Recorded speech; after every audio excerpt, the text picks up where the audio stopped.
Hello. Hello and welcome.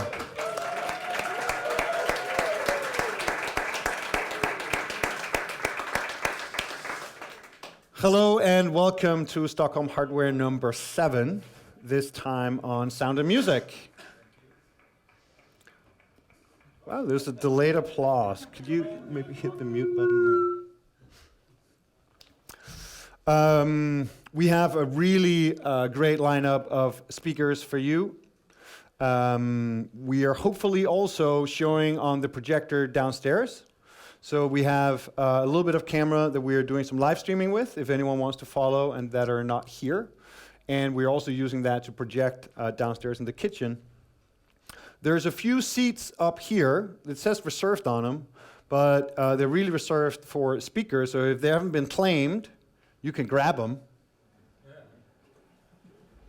So just take that reserved and throw it away. Right, so here are some pictures of all the people that you'll be hearing from tonight. Here is a logo for Stockholm Hardware. Be careful with the camera, you guys that are sitting just up there, especially you. Cool. Stockholm Hardware is about building a community around hardware, so encouraging each other to do more with hardware. And we're specifically trying to have it be very embracive and very broad, so that we are involving both newcomers and experts, engineers and creatives, enterprises and startups. So we're trying to be very broad in encouraging interest in hardware. We have, this is the sixth meetup, actually. I said 7th. This is the 6th meetup, and this is the first one with this new group of organizers. So I was wondering if maybe you could all come up and give a quick introduction to who you are. It'd be great if you could come up at the same time. And yeah, welcome.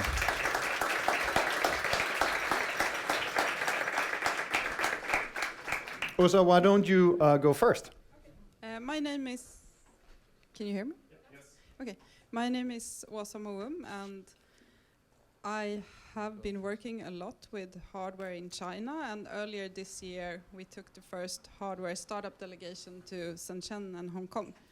So yes, that's what I'm doing, and I'm also a lighting designer, and yes. Cool. My name is Ellen Sund, and I'm a developer and prototyper in software and hardware. I was part of Stockholm Hardware Season 1 and happy to be on Season 2 now, and very excited about this meetup tonight. That's good. Yeah. My name is Johan Frysén. I'm a co-founder of a design company called People. I'm an industrial designer there as well. We design desirable stuff. If you're interested in that, you should talk to me or any of my colleagues who sit down there.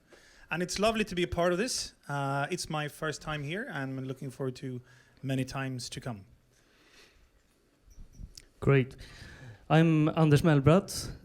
This is my first Stockholm Hardware meetup as well. I've done 20 or so under the IoT Stockholm banner. Some of you may have been to 1 or 2 of those, perhaps. Show of hands. Yeah, nice to see. All right. When I don't do that, I work with consulting in connected products with strategy, design, stuff like that. Hi, sorry. I was downstairs fixing the live stream, but I'm Carl, and this is my 2nd season as Ellen, as a co-organizer of Stockholm Hardware. When not doing this, I'm working very hard on my edtech startup called QuirkBot. We're 4 co-founders of that. It's a little robotics kit for kids.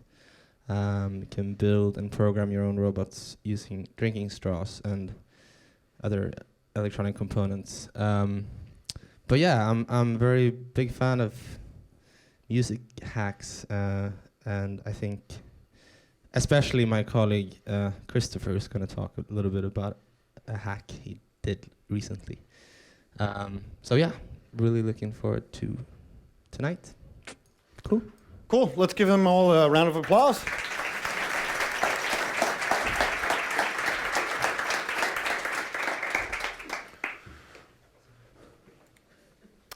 We were looking for a camera volunteer, but Ellen has taken over. Here's the agenda. You've been looking at it in the warm-up. Just briefly, we're going to go through a little bit of introduction. We're going to do a comments or a standard segment for community announcements. So if you have some announcements, you can get a minute to share out on stage. We have a few already. If you're interested, just kind of line up here. Then we have the two main talks. A break for about 15 minutes, and then we have this rapid-fire 5-minute lightning talks. And then it's thanks and wrap-up. In between, we have a new thing that we're trying to do more of, which is hardware demos of physical products. So that's downstairs in the corners. If you have some hardware that you'd like to show off, bring it next time. You can probably not see what that slide says. Maybe you can see some of the photos. We already spoke about the fact that we're doing live streaming. A key part of that is to record and capture the video so that people who cannot physically attend can still benefit from these talks. So we actually cut up all the talks into individual segments, and they're on the Stockholm Hardware YouTube channel. Food and drinks, there were some downstairs. Maybe the food is gone. If the beer looks like it's gone, it's not actually gone. We have more cases, so I'm sure we're pulling that up as we speak. We are on this ground floor, and we're in the kitchen lounge area downstairs. There are bathrooms up here on this floor. There's 2. That's it. Here's an unusual thing. We are so well prepared now in season 2 that we already know not only the date of our next meetup, but also the theme of the next meetup, and we have already created it on Meetup. So next time in October, on the 18th, we will be talking about biohacking, and medtech, medical technology. Do you want to speak a little bit about it, Åsa? Just talk a few words about it. So Åsa and I are organizing that event together, and Åsa is helping pull together the speakers. So we have a really nice biohacking lab downstairs. I don't know if Sina is here. Oh, Sina is here? No, maybe not. So we're thinking, or we're planning to show the lab and also some of the really cool stuff they're doing about like integrating the physical body with hardware. And then we also have Makeresan sent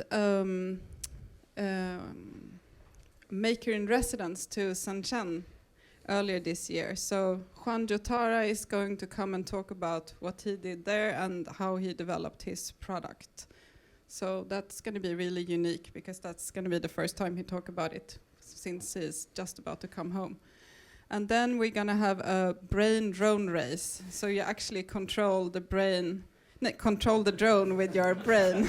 Maybe the opposite, I don't know. High expectations. And then we're going to have Ola and Paul from H2 Hub, which is about health.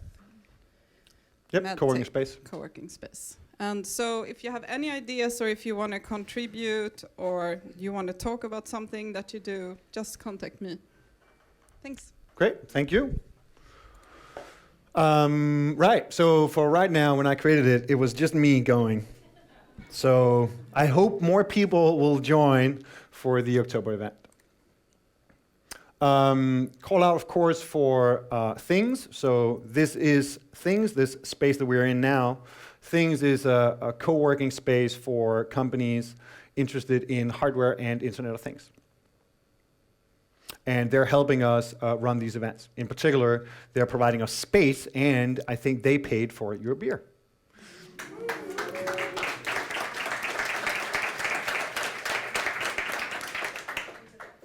Internet Funding joined up as a sponsor recently, and they're helping put some money into the video side, so ensuring that we can capture video and share that. Here's John, or here's a picture of John. John is a volunteer and intern here at Things, and he's been very helpful today. So a quick round of applause for John, please.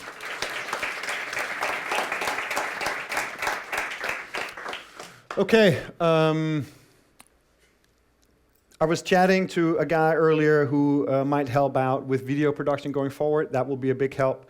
If you're able to help out with things from a volunteering perspective, that would be great. Look after the website, help with social media, and so on. We are working on setting up a podcast for Stockholm Hardware.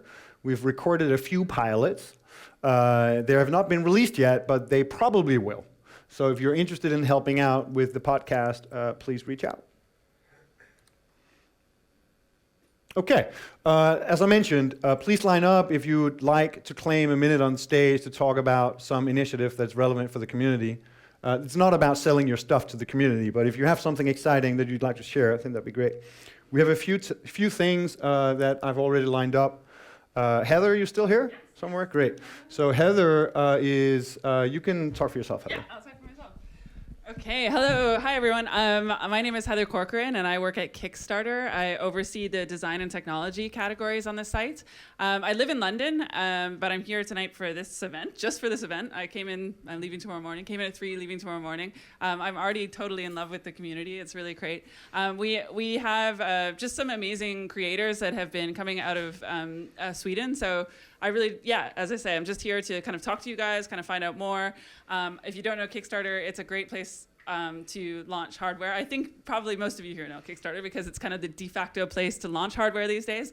So yeah, talk to me. I'm around. In particular, I was interested in tonight's topics because we have a ton of music tech projects that launch on Kickstarter. Everything from like Artiphone's Instrument One to Baselet. It's like a subwoofer that you put on your wrist to like open source synthesizers, all kinds of things. So it's a great place for music tech. I'm glad to be here. Thank you. And I want to give a shout out to the Ultra Nozzle guys. Sorry, we asked them to come up and do their 1 minute. I'm going to do it on their behalf. This is a live project from creators here in Stockholm. And basically what it is a thing that you can attach to your tap that will help you save water by, it'll spray water instead all over if you're doing your dishes.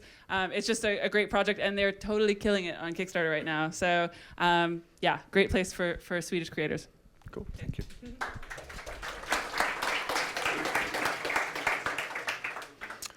Cool, then we have a local shop, FebTop. Cool, do you want to come up? Yeah. I think we're going to play your video if the sound is up. Can I just say something first? Yes, you can. Why don't you say something first? So I'm from FebTop and we are developing this new desktop manufacturing machine and we are looking for testers basically. So to get you a better idea, yeah, exactly. So we will show a short video to quickly show what the machine is about, and later you can sign up at our homepage. Thank you. All right, we're showing it now. Do you want to talk over it? Is there's no sound, right? Is there sound? Sound, yes. Okay, yeah. I don't think there's any sound on this render. So you can talk over it. Yeah, okay. The text explains it. Okay. Okay, we'll play one more time.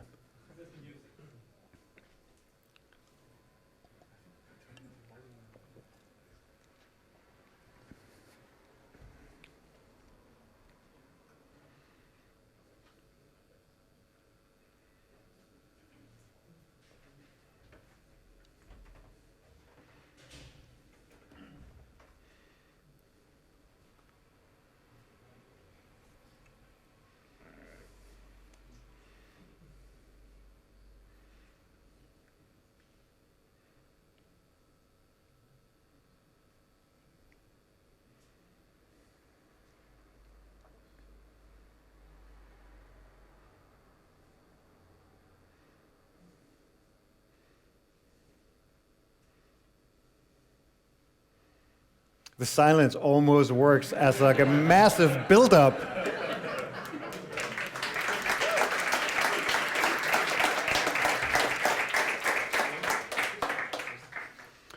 Very cool. This guy came by. I don't think he's here anymore. This is Martin. Martin is not here, right? No. Martin thought the event was at 4, so he unfortunately had to go. But Martin works with Sting, I think, and they are about to set up a music tech incubator. I think it's coming in November-ish. Is it November? November. This is new for me too, and it will be hosted, I think, at the next to the Royal Institute for Music, KMH. They have not put out so much PR about it yet, but if you're in this space, if you're looking to set up new business around music and technology, then reach out to Martin. I think Martin will probably come on next Stockholm Hardware and do a talk, maybe do a lightning talk, or at least do a community announcement. There was a few things we already featured in the newsletter, so I'm going to go through it very quickly. In Helsinki, there is NDBS with an IoT track. There's Startup Weekend, which is here at Things. How many are sitting, like working here at Things? How many are members? Just show of hands. Okay, cool. Not so many. Great, so you may not be aware of it. So there is a Startup Weekend IoT on food, health, and wellness, September 23 to 25. John already got connected to somebody who will help him do this. So I just thought I wanted to mention it because I sent out a note on the mail list asking for help for John. So he's doing a casing for artificial pancreas as part of like an open source project. And he got some feedback, some help. So if you're interested, reach out to John. A money success story. So 8 million SEK for Alexander, who was here a couple of Stockholm Hardware events ago and talked about AI. That's it. That's it for the introduction. So next up, we have the two main talks. Then we have a break and lightning talk. So I think first for the evening is Håkan. Welcome, Håkan.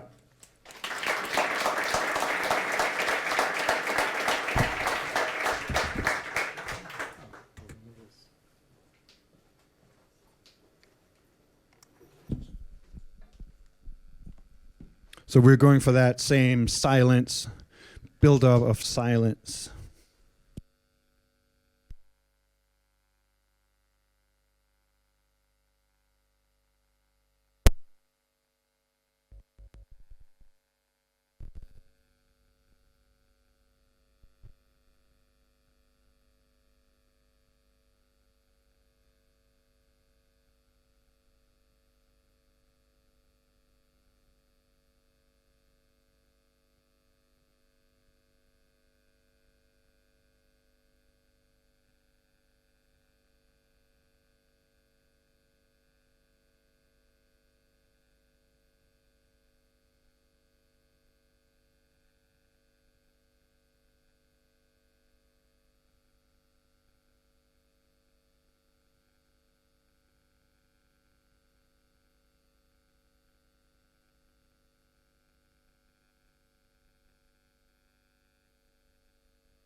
No, right? Good. Yeah.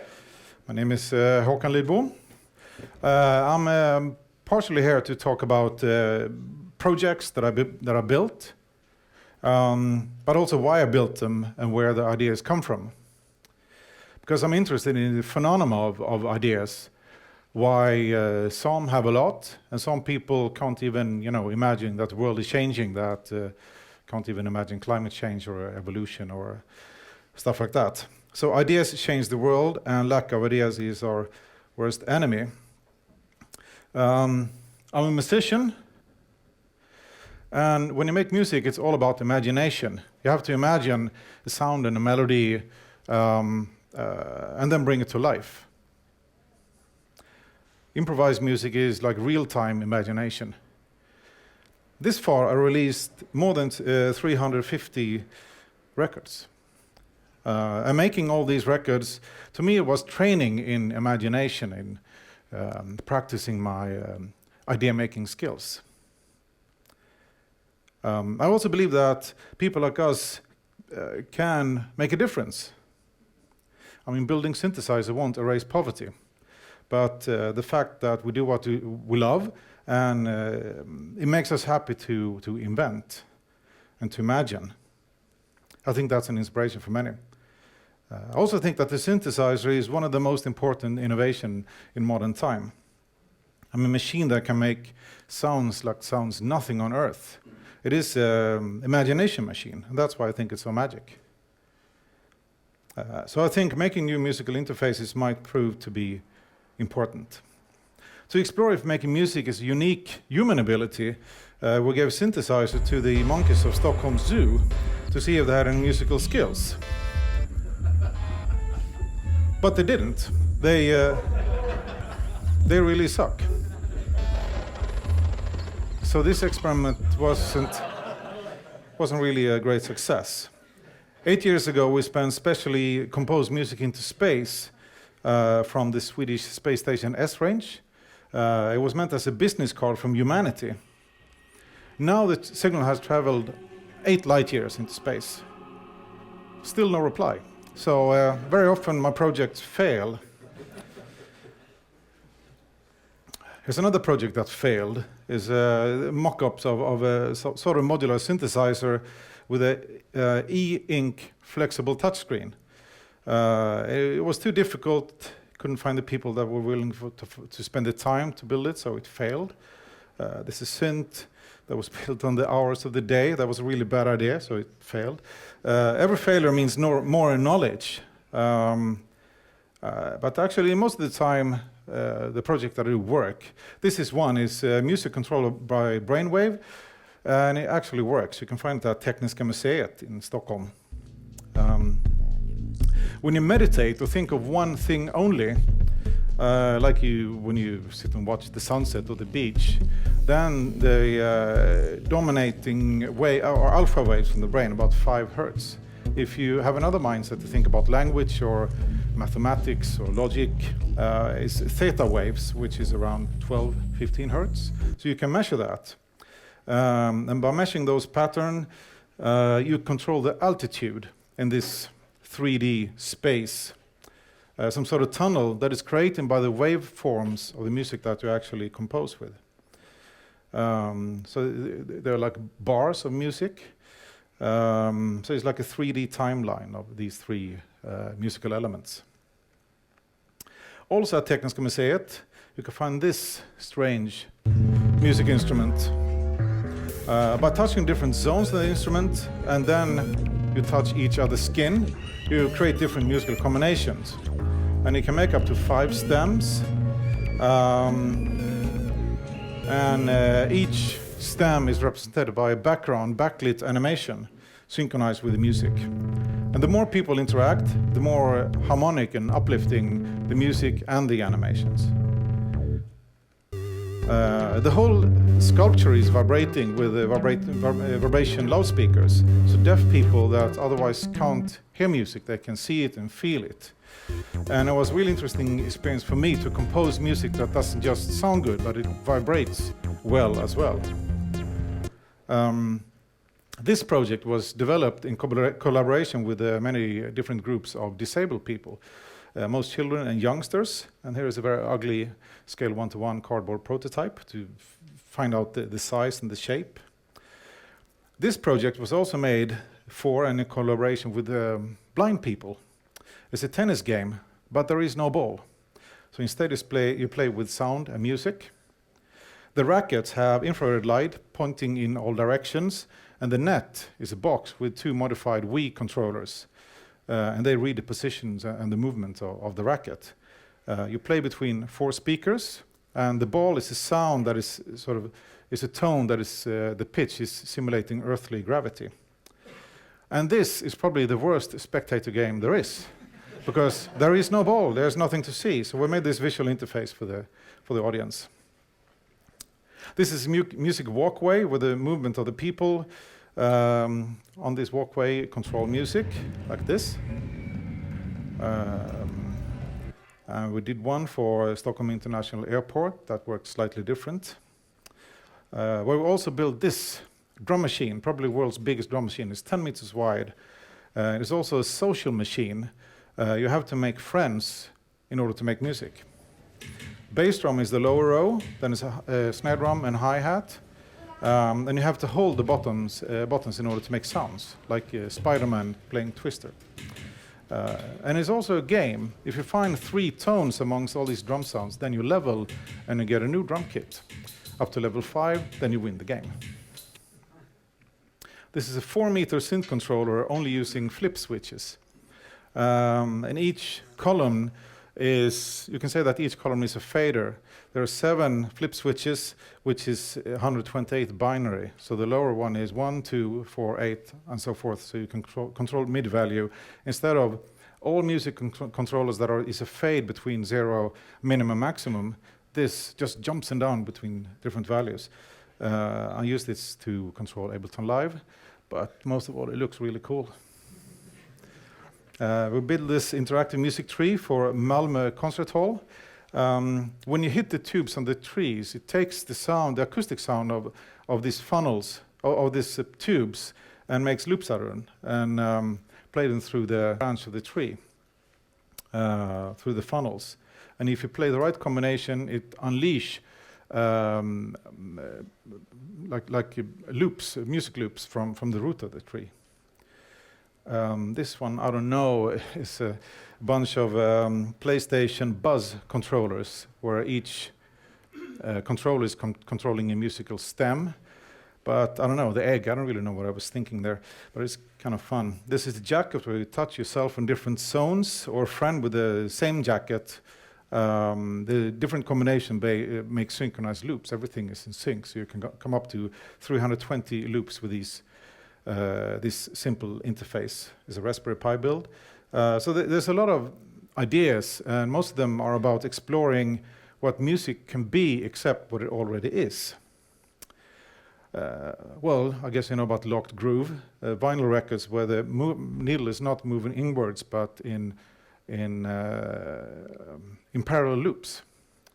And if there happen to be 133.333 BPM, then the one revolution exactly the same length of one loop. So if you have 4 of them, you have a lot of musical possibilities. If you have the same record in 4 different copies, this is a spatial multi-directional loudspeaker that will compose Reno songs only with clicks for this special instrument. This is some sort of future violin built by an IKEA table and some conductive copper tape.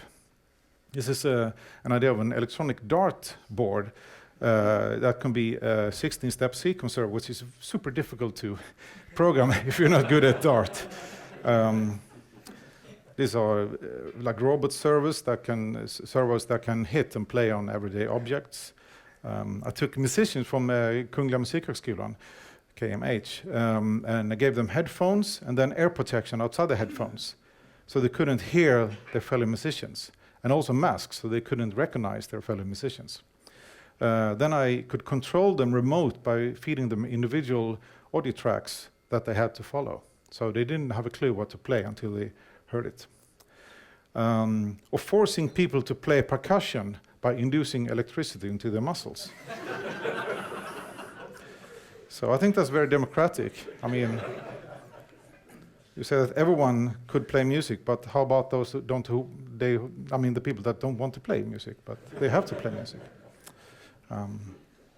I tried to build a gesture alphabet for music control with leap motion. The number of fingers and the direction of the movement giving instruction how many keys up or down compared to the previous key. So that was the idea. Very difficult, and it didn't work.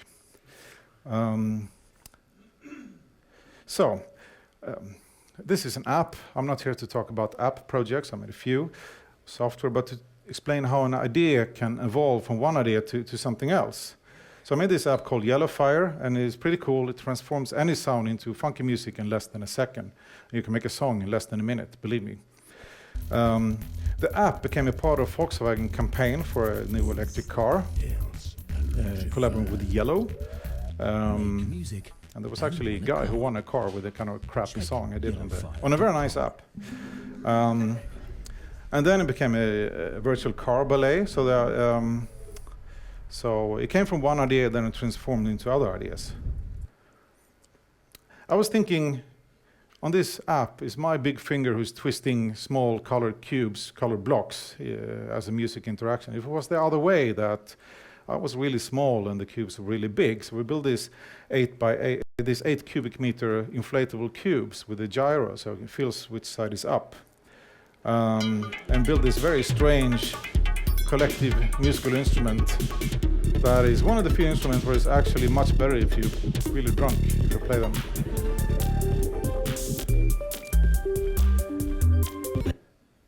And here's a smaller version for kids with, the idea was for kids with autism, to reach kids that don't want any physical contact or eye contact, or they like to listen inwards. So this is a way to explore the music instrument by hugging. We also made a fluffy one because they're way too, they're not nice to hug. So the combination of 6 sides with different, that create different loops. If you don't press any side, the first side you press, that is the choice of a musical bank. So that way you can have more than interaction. And also the app kind of looked like the Rubik's Cube. So I bought 16 of these 4x4x4 cubes. And me and Per-Olof Jernberg, who are going to make a talk later on, built this music instrument. There's a camera on top that recognizes color on the different positions. So it's one polyphonic instrument per color. But each position, if a position is locked, then you have to twist the move and think a lot just to make the smallest change. So this instrument is like more difficult to play than the violin. What's the point of that? Why does it have to be easy? Using the same technique, we built a candy sequencer. It only works with M&M candy because it had so much artificial coloring. It sounds good, and when you're done, you just eat the song. And it works with Lego, and it should work with insect, but don't use this stick insect because they move very slowly and the music becomes really boring. We built this bar where the guests create music together with their drinks. So alcohol and music has always been a very good combination. But there are like 2 phenomena happening at the same time. With this bar, it's the same thing. There's an infrared camera this piece of furniture that is looking up to the top of the bar, reading some sort of QR codes, controlling synchronized loops with the Super Collider, and visuals in Resolume. And when you mix the drinks, you do that with deep bass with this machine, so you get these chromatic patterns, which makes the drinks look good and taste good. So I think almost anything could become a musical instrument, or something I can play with. You just have to have the right mindset. We transformed this block in Kista, the block called Nude, into the world's biggest online game using connected Philips Hue light bulbs. You play it online, where you were coupled to another person online on this website, and you were playing online and on the building in real time. And right now there's something else, just an animation I did for a building in Sao Paulo in Brazil to make that house come alive. Pedestrian tunnels. Research show that these are the environments in the urban environments that we hate the most, the dull and the scary. So me and my colleague Max Björvrud, we have transformed 5 tunnels in Stockholm and some suburbs. So when you sing a note, there's a microphone in one of the metal boxes that pick up what key you're singing. And it sings back with the same note, but with a beautiful sample voice in the acoustic of the tunnel. So even if you don't sing that well, like Max here, you sing really bad, as you can hear, the tunnel sings back, and it's also self-learning. So the system remembers all the tones sung by everyone who's been there. And if no one is singing, has been singing for a while, it bursts out in a song that is built on the most common tones in the most common order by all citizens. So with these 3 simple boxes, tunnels become empathic, listening, musical, self-learning, with not much, it doesn't cost much and it doesn't really change the environment, but you change the vibe of the place. This summer I added synchronized music into the ticking boxes for visually impaired in Stockholm City. That was a part of Stockholm Eurovision. And visual impaired study actually helps safety. You hear that stupid Eurovision song, then you have to get away. Um, we do this workshop where kids and grown-ups can build a very simple synthesizer, and all the components are less than 30 Swedish kronor. And we put them in trees. There's a picture of a bird, and they sort of kind of make bird sounds. So we put them in trees as a new species of electronic interactive birds to make this city sounding more interesting and to make music and electronic accessible for everyone. This is another attempt. It's a synthesizer made of 4 pieces of A3 paper that is folded in a certain way. There's a surface with some holes, and the next surface, next layer is circuits printed on conductive ink on a normal, printer. So a lot of ideas, and most of them are trying to explore what music can be, except what it already is. Like almost nothing else, music has changed over the past few years. It has changed totally. It used to be a piece of plastic that you bought in a record shop, and now it's like tap water. You expect to have access to almost all music there is right away and with no cost. And a recording that used to cost, to build a studio, that used to cost millions. And now you get, it's very easy to get a recording studio for free. So I'm trying to say that music has completely changed with technology. And being at the front line of that technology, we don't only push the limits of what music can be, but we can also inspire others, other areas that will soon see the same transformation as music. So thank you.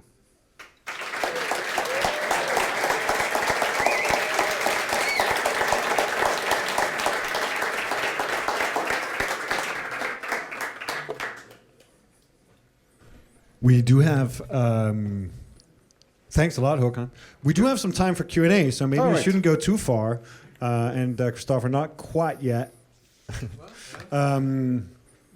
If you have some questions for Håkan, just shout out or poke up your hand, and Håkan, if you could repeat them before you answer them. What's your next thing? There are a few next things. One thing that is very cool. You can take 3. I'll take one that I like. It's a little bit of hardware, but not too much. Now it's called Moon Pong. Is connecting radio amateurs all over Europe, radio amateurs that have built their own parabolic antenna. A lot of people build antennas like 10 meters in diameter so they can listen to space. So Moon Pong is a game where we send pings to the moon, and the first radio amateur to pick up the ball, the sound, is the winner of that ball. So we make a ball game that is 385,000 kilometers long, and on the Earth side is the whole of Europe. So think big. Yeah. Believing that language is music, how would you imagine getting music to teach language for newcomers in a fun way, not in this stupid way? You mean for newly I'm sorry, arrived? Håkan. I'm sorry to interrupt. Just make sure to repeat the question. Yeah, you were asking if music could be used for newly arrived to Sweden for a tool for integrity or integration. I mean, how to use music for teaching language in a fun way. I'm not a teacher, so I can't really say how you do that. I do think it's interesting that research show that kids who can't hear the difference between a semitone, ba ba, before they can read, they probably have problem learning how to read. But if they can spot the difference between those pitches, they will be good at reading. So there's a very strong connection between music and language. I'm not a politician, and so I don't really have a clue how that could be. From an entrepreneurial point of view, just like to combine music with learning to make it fun. Big question. I have to think about that. How does your idea process look like? How do you work with My idea process, what I think is most significant, or it was more significant for me. I used to be, I made a lot of music, I made records, I was touring, and I always had this pressure, this demon, this negative voice inside me who said that, oh, it's not good enough, you can't release that, someone is much better. But one day when I was going with the underground, I just noticed it has stopped. There was no voice. So now I'll just do it. And I'm, yeah.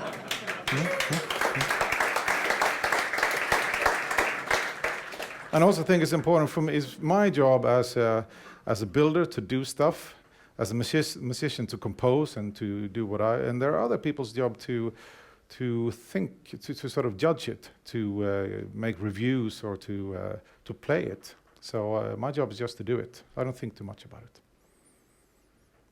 What's your, or do you have a go-to programming environment when you create your interactive stuff? Could you please repeat? If there is if you have any go-to programming environment when you do your interactive stuff, do you work in pure data or super collider? What's Yeah, you asked me what sort of program environment I work with. Different things. I'm not a programmer myself, so it depends who I'm working with. Okay. Pure data, very often Unity. Yep. That's it. Thank you.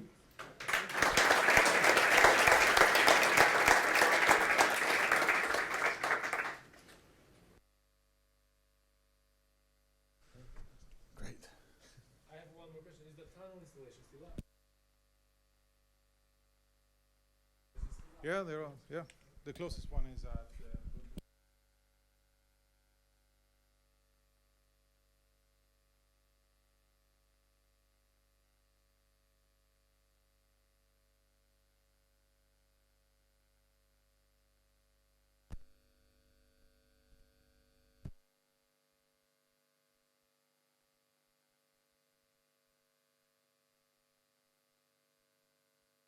Uh-oh.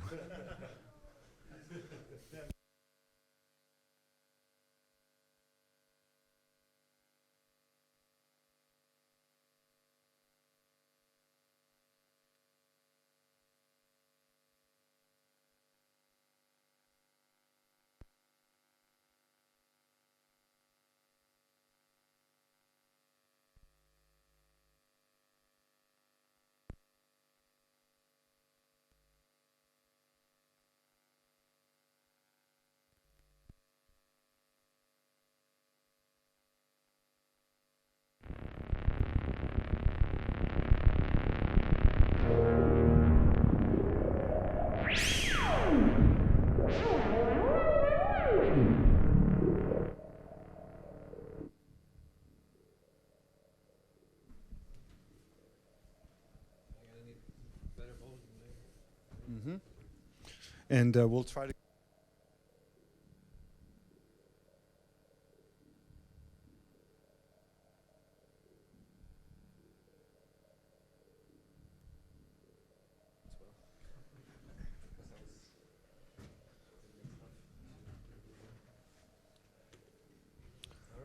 Yeah. So, please welcome to the stage Christopher Hagbart.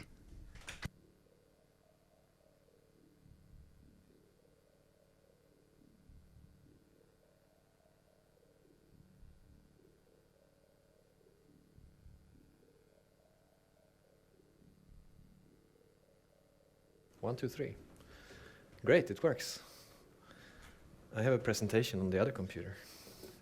So I'm just gonna plug in. This one goes here. And this one goes here. And I have this one goes like that. Great. Hello everyone. Yeah. I'm Christopher. I do some different things. Right now, I'm actually mostly working with kids' toys, with Quirkbot. And that is basically my day job. or something like that, making small robot toys for kids to learn them, to teach them how to build robots and stuff like that. But I also have a lot of other things that I've been doing like historically and that I'm doing sort of on my free time. And that is a bunch of stuff relating to musical instruments, and I guess that's why I'm here today, to talk about musical instruments or electronic musical instruments. So basically from the beginning I'm like a, I don't know, media artist, something like that. I have a Master of Fine Art in Media Art thing. And I learned to program and do stuff like that in art school. I'm also a chaos pilot, which is a kind of other weird education. So today I'm going to talk about two things only. They actually asked for a very hands-on talk. So first I'm going to talk about a little bit of theory, whatever, and show some stuff that I've been doing. And the theory is like one thing that I find really, really interesting about electronic musical instruments in general. And the other thing I'm going to do is to show what I did this weekend. I did this thing this weekend, and maybe it's not super interesting in itself, but yeah, I can explain more why I think it's fun and interesting. So, yeah. Oh, sorry. You can show it like this. That's nice. It's a phone and a thing. Yeah, it's a little teaser, and here's the volume. Do we get to see on the inside? Oh yeah, let's see on the inside. The inside is quite boring. Now it's like it's nice.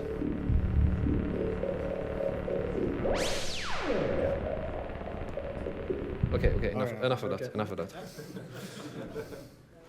Well, electronic musical instruments versus an acoustic musical instrument. An acoustical musical instrument is basically a piece of matter that you get to vibrate in different ways. That is every musical instrument ever. And you get it to vibrate by blowing on it or hitting it or grinding it or making a really, really complex thing that have a lot of vibrating parts. Electronic musical instruments, as you can see on the picture here, are completely different because they are actually a synthesis thing, what Håkan was talking about, a synthesizer that is connected to a controller. And those two things are separate, even though they usually built together because it's more convenient. But as a kind of a beast, they are completely different, and that opens up loads of different new opportunities for different types of expression and stuff like that. So yeah, here's sort of the model of an electronic instrument. You have a controller, which is yeah. I'm just going to interrupt you briefly. Can you just take the mic and just squeeze it a little closer to your mouth? Into my mouth. Yes. That's better. Okay, let's try it. So yeah, so you usually have oh, I see now. Better? Okay. So a controller is usually sensors in some type of array or something like that. And sensors is basically anything that can take something from the real world and put it into the electronic world or into the computer world. And something to generate a signal that's going to control the synthesis. And then you have some more or less intelligent manipulation of the signal, some sequencer, some other things. And on the synthesis side, there's basically too much to talk about there. There is like a fantastic world of different ways of making sound with electronics. It's just this kind of amazing thing to just pick from. So when you start looking, and then you have something to control it. So you have a signal going from there to there. And that signal doesn't have to be very close to the synthesis from the controller. It doesn't have to be real time. It doesn't have to even be on the same time scale. So you can have one time scale over here, and then you can have one time scale over here. And when you start just realizing that, then it opens up some possibilities. This is why this is cool. Because you have so many less physical restrictions of how to control a sound and how to play. And it's also extremely easy to come up with new instruments. It's basically just you take some kind of synthesis thing that you like, and you take some kind of controller thing that you like, and then just make different new combinations of them. Also other things than human can play. This is also fun. So, and I mean, you have seen now, actually a lot of what you are talking about is actually examples of doing these kind of combinations, and they mean something new when you make them. So it's, I think like making musical instruments or whatever is kind of an art form. It's something you should do only for its own sake, even if it's not useful or successful. So here's some stuff that I have tried to connect together. So it's the very old one, buckets of ice water that control the sound of melting water, so you can like build your own sort of ice water universe in a room. Movement of color to control like samples. Psychophysiological signals. It's hard to say. It's basically like blood pressure and conductivity in the skin and pulse, and that can go into an algorithmic composition. Electrical chords, that can be a sequencer. I had data from my bed for 30 days, so I took like 96 readings, 96 sensor, 5 readings per second, and then this control like a granular synthesis. And that was not in real time, that was sort of afterwards, so you can look at it in the gallery. A swing that has things in the head and in this like motion sensors, 2 motion sensors that control sort of a composition with like this kind of gamelan sound. So it controls like the sort of the sonic world that you're swinging in, and you sort of swing in this sonic thing, like augmented swinging or something. Yeah, this is a project called Skate Hack, where skaters are actually playing by skating on a skate ramp. So you have a lot of sensors inside of a skate ramp, and that sort of skates. A cube made of wood that we've been working on really long, me and my friend in Idiophone, Don. And that was sort of our first attempt of making an actual product, which is a cube of wood that you can hit and move in different ways to control and create, control different sounds.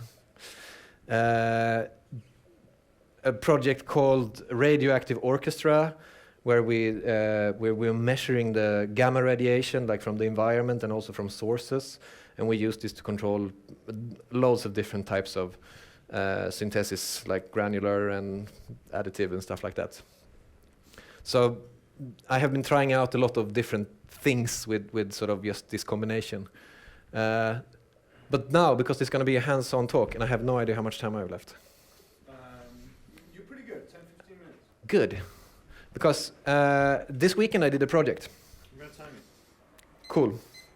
And it's here. And it sounds a bit like this. I want more sound. More sound. Good.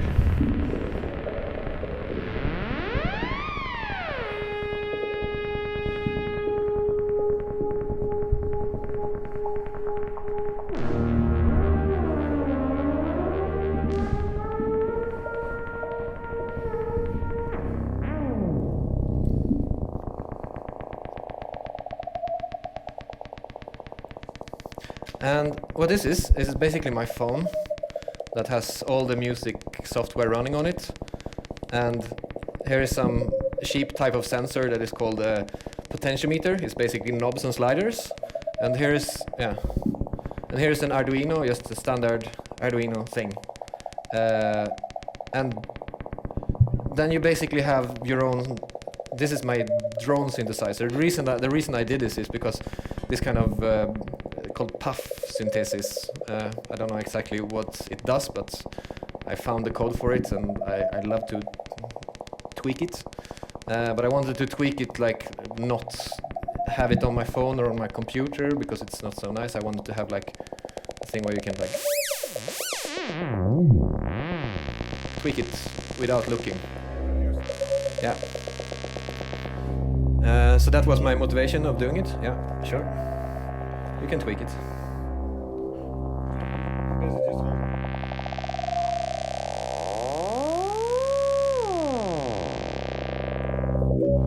Yeah, let's turn it on. So what I was thinking was, because it's so easy to make this, I want to just show you exactly how I did. Is that okay? Cool.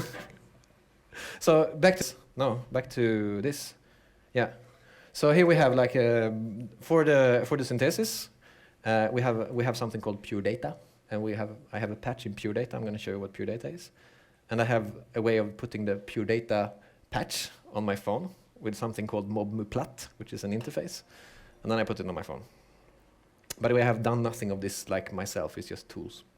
We have an Arduino with some very, very secret sauce made by a man sitting over there. Because Arduinos usually don't love iPhones. Or they do, but iPhones don't love Arduinos. If you plug an Arduino into an iPhone, it's like, nah. You get a lot of pop-up screens and bad stuff. But I know a guy who can make bad pop-up screens go away like no one else. Sliders and knobs, because that's lovely. And it's very conventional, but that's fine. Cardboard and glue. Yeah. So this is the 6 steps. So first I want to make my pure data patch. And this is a pure data patch. I'm going to go over here. So this is, I don't know if you can see it very well. I think maybe you can see it. This is basically if you haven't seen pure data before, this is what it looks like.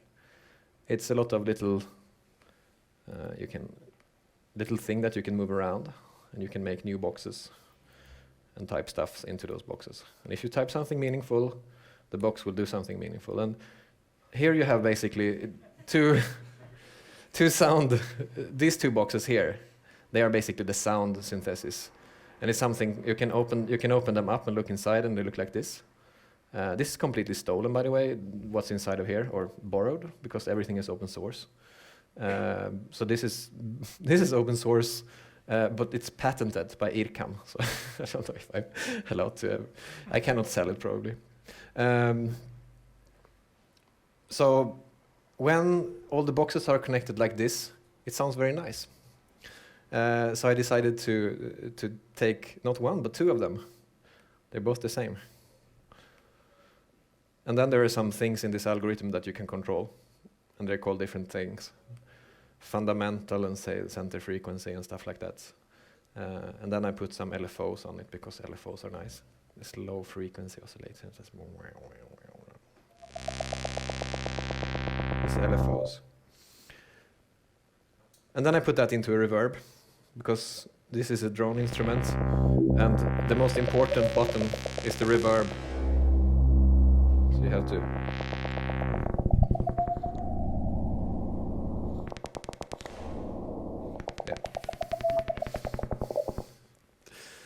And because I want to also control it from different places, I make these kind of little things here. It says P, and then it says some kind of thing there, and then it says 127. They make it possible for the phone to talk to it, and this is called Control 33. That makes it possible for the Arduino to talk to it. So that's basically it. You don't need to know more than that to do this. Maybe like an hour introduction to pure data and just browse around like the basic patches and like find your own thing, and then you can start connecting stuff. So that's like the whole patch. And then this actually runs on the computer pretty well, so you can like hear it on the computer and try different things out. But if you want to put it on the phone, you have to put it in this system called MobMuPlat. I thought I had a screen with it somewhere. It's here. And this wonderful little, it's an app and a sort of an app builder that is also completely open source. It's based on something called PDLib that makes it possible to run pure data things on other places and then in pure data. And it's just a really great little thing. Here you sort of just tell it what the patch is called. Like basically you give it the name of this thing that you just did. And then here you can make different things. So like sliders and stuff like that. So yeah, and here is like a knob. And this knob, it has a name. If you go to prop here, you can like see, you can give it a name. You can also add like new things if you want to add a new knob. Let's take that away. But here is a knob, and you can look at the knob, and the knob has an address, and that address is the same as here. So we have fun1, which is fundamental 1, and this one is called fun1, and then that one will control that one. And that's basically all that's to it. And to put it on the phone, I can just show you how to put it on the phone. It's pretty easy. You just go to, what is this app called?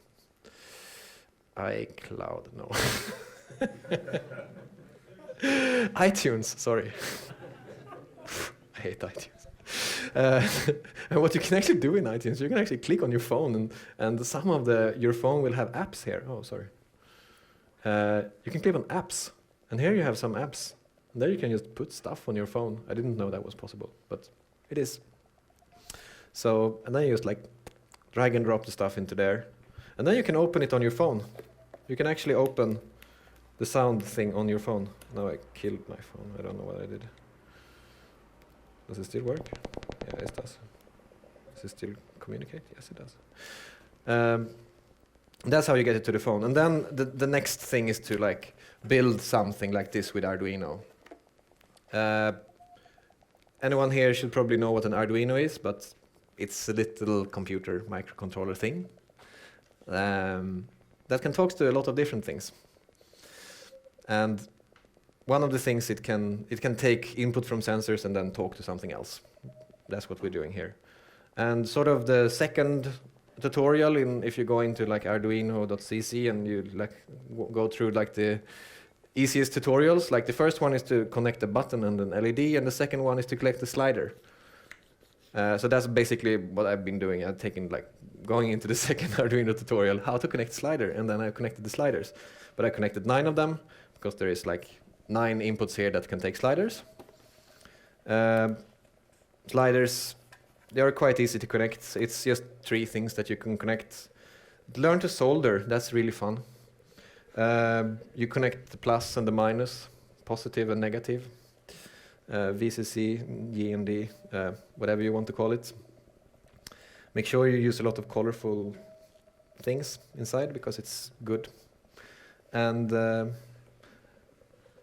make sure to connect it to the Arduino. It's really that simple.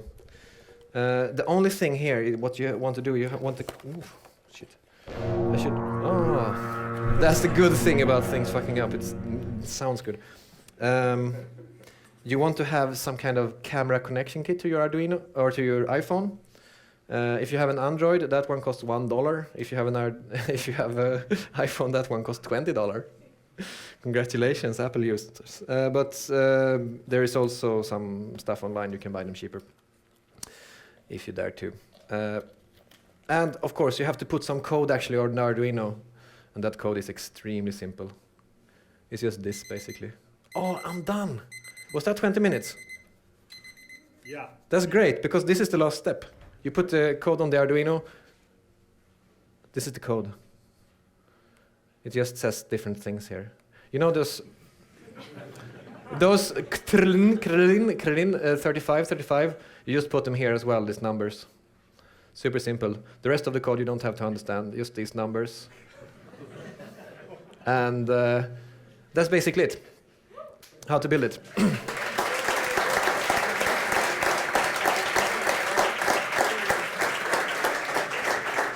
And it's so cheap. It's so cheap. This is less than 100 kroner to build. Yeah. What's next? What's next? Okay, the reason that I'm here. Do you want to build stuff like this with me? Yay, yay. Basically, I just wanted to convince you that it's very simple to do these kind of things, because I think it would be fun in the Stockholm hardware thing to build synthesizers. Yeah. And also I need a motivation or maybe some help to build a nice guide on how to do this, because I didn't really have time to do that. And maybe in the sort of the next step, it would be possible to create like, because these are really easy to distribute as well. I mean, if you come up with like a nice Arduino patch and everything like this, it's pretty easy to distribute it. And if people just want to do the soldering themselves, for instance, or then all sort of the software is easy to distribute. yeah, I think that was my question to you.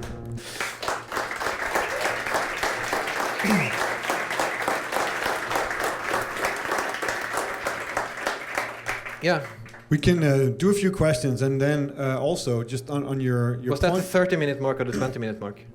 This is like we've got 5 more minutes, then we really do need to break out. Okay, sorry. So you can take a few questions, but I just wanted to comment on your notes around, like, maybe we could do a workshop, or maybe we could do something together. One of the things that we have heard as suggestions from the community is what are the opportunities to do more than just this meeting. Yeah. So could we do some workshops? Could we do like short workshops, like maybe in the evening, so like half an hour? Or perhaps we could do workshops that would be a couple of hours, workshops that are paid. If you pay, then maybe there would be enough money to buy for the materials for you to use and so on. So maybe you could just talk a bit about, like, how could you imagine that actually working? Like if we reach for out, this particular workshop? Yeah, for this particular one. Yeah. How would that work? I mean, I think that for a particular workshop like this, because the materials are so cheap and the only expensive thing is the phone that you already have, I think that if I would do a workshop like this, I would probably need someone to organize the thing around it, like getting people to come, sign up, book a place, order the pizza, stuff like that. I would probably also need like one more person to help me a little bit with documentation. So to just write down like these steps that I've been talking about here, but in a little bit more detail. So it's more of a guide, maybe like some kind of document where to download stuff, how to get stuff installed and stuff like that. And then basically have one day or like maybe 24-hour hackathon. Where people come and they choose like one synthesis thing that they want, and then they build an interface for it. And that's it. You have a question? Sorry, just to wrap that up. If you're interested in us actually trying to get that organized, just reach out either to Christopher or me or one of the organizers, and we'll take that in and see if we can get something set up. I think it's better to reach out to you. Yeah.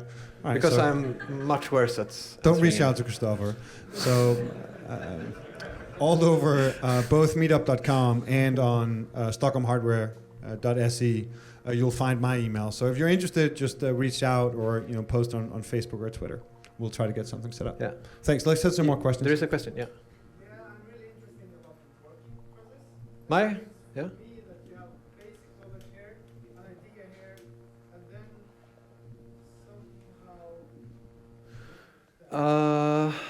Yeah. Sorry, Christopher, you're going to have to repeat the question. Okay, yeah. You were asking about my working process, like how I get from why I have the knowledge I have and why I have the ideas I have, and how I sort of come to some kind of conclusion.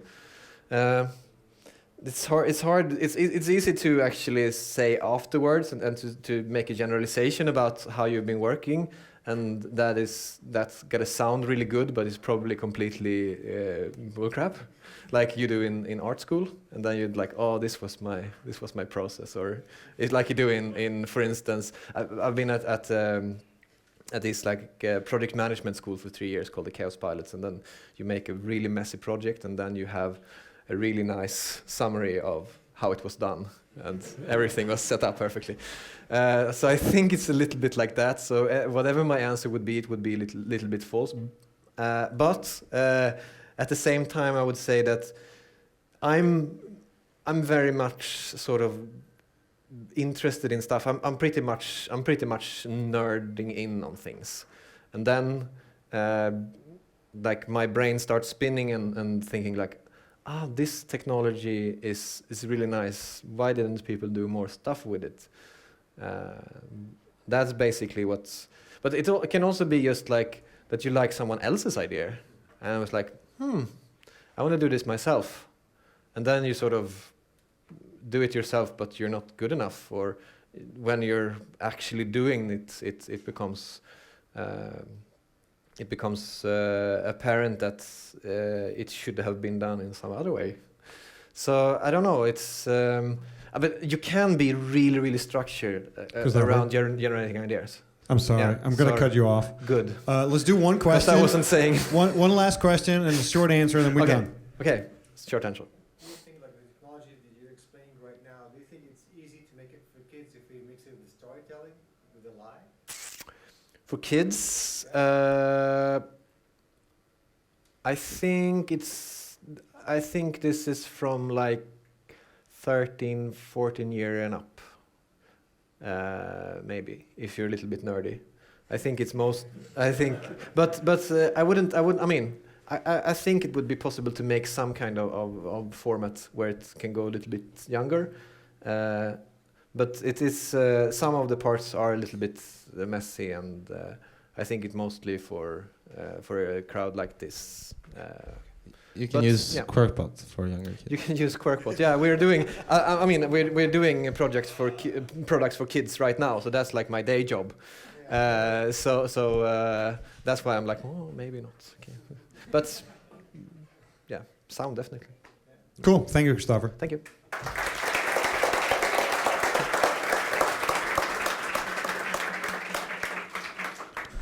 Okay, so we're going to take a break. It's going to be about 15 minutes.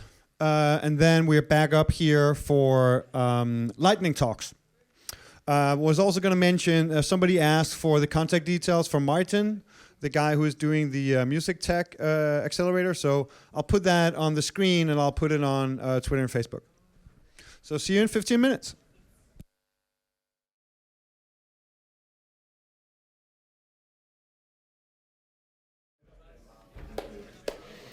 Okay, welcome back. So this is the second half of Stockholm Hardware, and these are the lightning talks. So it is, the idea is to get as many people from the community to come up and share their experiences. So the format is very short, it's just 5 minutes. So it's a little bit constrained in how much you can talk. But on the flip side, you get to meet a lot of people. Many of the talks are themed around sound and music, but not all of them. And for you guys, when you think about future events, have a think about if there's something you can share. It could be on theme, but it doesn't have to be. If there's something you'd like to talk about that you think is interesting or fun or worth chatting about, then you should do it.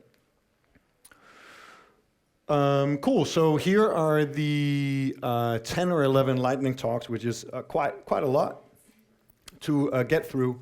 So I'm going to try to stay pretty tight on time. The first thing we're going to do is we're going to Skype in with Jeff. Jeff Katz is in Berlin.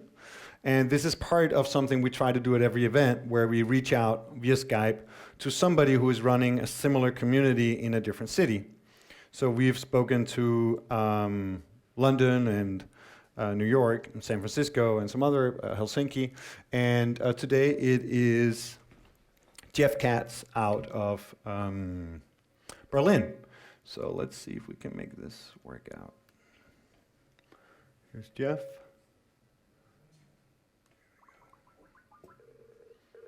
Uh-oh, that's not good. That is not right. Hello. Jeff, how are you? Good. Nobody can hear what you're saying. Oh no. Hang on, how about now? What is that? Yes. This is good. Shaba. Very cool. Okay, hang on. Wait. Let's get this right. You need to be able to see us. Okay. Yes. I can see you. Okay. Here we are. Okay. So a warm welcome for Jeff Katz out of Berlin.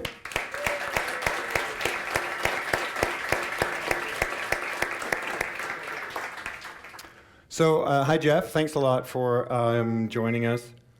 It's a pleasure to be here. The idea is that it's a pretty short segment, maybe 5 minutes, but was just thinking that you could talk a little bit about what you're doing in Berlin and what the community is like. Sure, we're doing lots of really cool stuff in Berlin, actually. So to give you an idea, about 3.5 years ago, we founded the Hardware Berlin meetup, and in the course of the last 3 years, it's grown and developed into now it's called hardware.co. And as part of that community, we run meetups, lunch events, we run evening events like yours, and we also run a not-for-profit hardware accelerator where we take companies from all over the world, we bring them to Berlin for a couple of weeks, and we put them up with mentors and resources and really push their companies forward. And for that, we don't take any equity or any money or anything like that. It's all run by sponsors. That's very exciting, and I remember seeing Hardware Co. when I was in Berlin maybe 2 years or so ago myself. And I think that was part of the inspiration for getting this meetup group going here. So I didn't meet you at the time, but I'm very happy about what you're doing. So could you talk maybe briefly about how do you find time to do that, and what's the trade-off between your community activities and whatever you're doing for like your main line of business, or is that the main thing you're doing? Well, the focus originally for starting the hardware meetup here is I was fresh in Berlin and I was working at a hardware startup.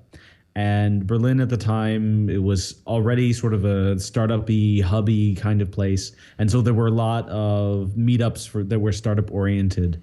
And I went to some of these meetups, like the Berlin Tech Meetup and things like that. And there were a bunch of people complaining about AWS and JavaScript and all sorts of stuff that like has nothing in the same universe as, yeah, I have a 26-week lead time, and how am I going to get this into my customers' hands? So he said, there's got to be other people making stuff. There's got to be other people with the same kind of problems that we have. So we said, you know what? The heck with it. Let's just start a meetup and see who comes. And the first meetup was a lunch meetup, and 20 people came without any promotion from us. And that was pretty cool. So we ran it again, and then 30 people came, and then 30 people came, and then the restaurant kicked us out, and then 40 people came. And then we said, okay, this is definitely headed somewhere. And for us, and at the time I was working with Kiwi, the idea was building up the hardware startup community in Berlin directly benefited us at Kiwi. So the more people are interested in hardware, the more hype there is, the more news there is, the more attention you can bring to the fact that there are people making hardware, the easier it is to hire people, the easier it is to raise money. And so it was a very reciprocal relationship. So how did I find time to do it? Well, I almost got divorced from my wife. I didn't see her for a long time, and she was fed up with it. But thankfully, everything's okay now. Somewhere she's giving me a dirty look, I'm sure. But I was working a lot of long hours for the hardware startup, and then a lot of extra hours for the meetup. And that's sort of how we pulled it together. Very cool. So we're on our number six hardware event, and we're maybe 150 people today. Cool. Yeah, thank you. And today we are running a theme around sound and music. When you look forward, like what are the types of things that you think really makes a difference in building the community around hardware? Like, so we're doing this monthly event. Is it acceleration program for startups, or is it workshops for creatives, or like what are the things that you feel like really has made a big difference for your community? I think the biggest thing, the most important thing is the community itself. And it's not that we built this community. The community was already there, but people were working sort of alone by themselves, and bringing the people together and exchanging ideas and experience and things like that is the most important thing. So the accelerator came about where we said, okay, we have this hypothesis that Berlin is the hardware startup capital of Europe. And assuming this hypothesis is true, what's missing? And we said, okay, well, there aren't any hardware accelerators. At the time, there was Hacks in Shenzhen, and there were a couple in California, but there aren't any hardware accelerators anywhere in Europe. So if Berlin is the startup capital, the hardware startup capital, then there should be an accelerator. And so this is the kind of crazy thinking that caused that to happen. But in terms of how to improve the community, just have regular events, get the community out, have events at different times of day. So we found that different people were able to come to the lunches as opposed to the evening events because of whatever their work arrangements are. And if you announce the stuff further out in advance, then usually you get a better response. But honestly, just keep at it, keep getting people together, exchanging information. and really cool stuff will happen. That's great. Thank you, Jeff. And before we let you go, maybe just give folk a sense of how they can reach out to you if they want to chat more about what you're doing, or how to get connected to the ecosystem around you in Berlin. Then how do they get in touch with you? Sure. The easiest way to get a hold of me is actually to send me an email. So the email address that's most relevant is the letter J at hardware.co. So just hardware.co. And apart from that, I'm on Twitter at @Kraln, Kraln. And basically, if you Google me, you will find me pretty quickly. Cool. And I'll make sure to also post your contact details on website and our social media. So, Jeff, thanks a lot. Yeah. Thank you so much.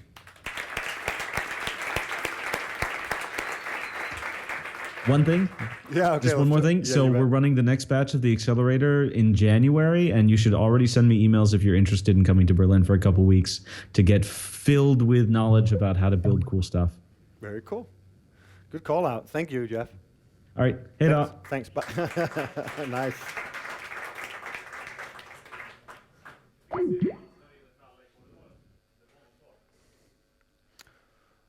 I'm sorry, I didn't get that. Oh, great. Yeah, so there are some more seats available up here. So on the first floor, there are still more seats open. Great. That was fun. So let's get back to the regular program.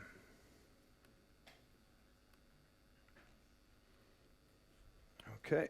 I got a little bit too many gizmos here. Like this and this. Okay. So, right, so that was Jeff. Next up, we have Posan. Welcome, Posan.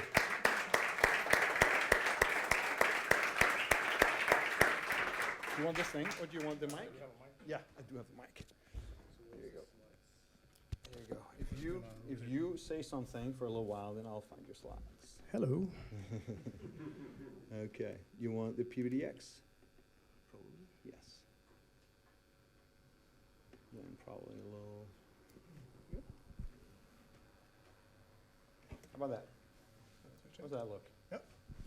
All right. Hello. I'm Possan, Per-Olof Jernberg. You can find me on almost all networks as Possan. A little bit closer with the mic. Yep. Yeah. Great. Right. Okay. So I do a lot of weird hardware things. I do some projects with Håkan as well for helping him realize his often weird ideas. This is another thing I did. It's a whiteboard sequencer. So you use colored post-it notes that actually like affects the music that you make.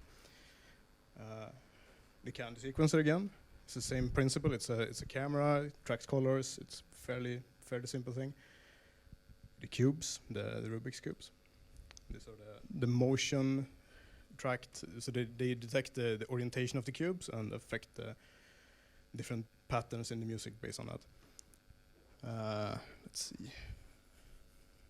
So a few years, like some years ago, I guess, I found this thing on the internet, like the Monome, which seems like a really basic thing. It has a shitload of buttons. But the nice thing is that it actually, the logic for the device is in the computer. It's not in the hardware. So the hardware just sends button pushes back to the server, basically. And so that led me down the road of building my own controller, I guess. So this is it. The first thing. It's a nice blue IKEA box with buttons and controllers and knobs and a little display. And it acts the same way. It just sends the button pushes back to the computer. The computer responds with some kind of feedback, which lits the LEDs and edits the text on the display, which is really nice. It's really fun because then you have to think about how you build your sequencer hardware and how you like build UX of this thing. And also there is no stop button. It just runs the loops forever, which is kind of fun. So the next, this is how it looks inside. It's very colorful, lots of wires, breaks easily. So a couple of years ago, I went to a hackathon in Umeå in Sweden, a music hack, which at the time I had purchased a couple of LED panels, which I brought up there, and the idea was that we could build something that could, I don't know, in some way interact with music. We found a guy there that had liked the idea, and we actually started building something. So we built this thing. It simulates virtual objects inside of the cube. So if you tilt it, the objects will roll over to the other side and make noises. It's built out of duct tape and dangerous voltages of LEDs, I guess. But the judges really liked it, so they convinced us to actually keep working on it. So the second iteration was a laser cut version of that, which actually held together by itself. Looks kind of nice. We also kept working on it, and eventually it turned into something that requires buttons, because if you don't have buttons, you have no interaction except for the rotation and the velocity or the orientation of the device. So Adafruit has these kits where you can buy a simple board that has I squared C that sends the button pushes and responds back with LEDs lighting up.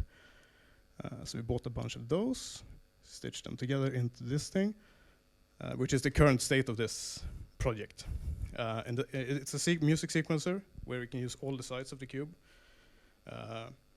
It's wireless. It sends OSC messages back and forth to the computer. If you're using any standard music software, you should have support for it. And it's the same thing. It's really fun to actually try to build a UI for something that's really limited, like this.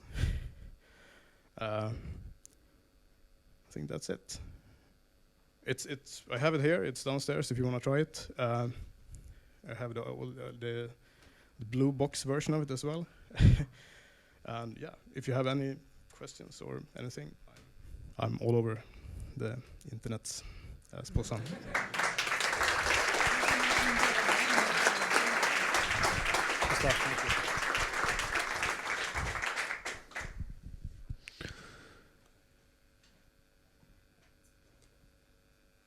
Cool.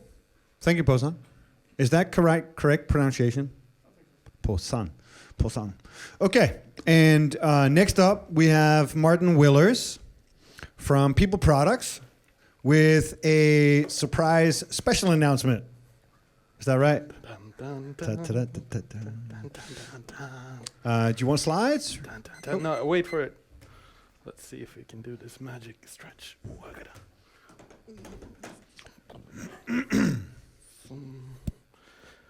Always come prepared for unbalanced prototypes with this. Oh, told you. And drama.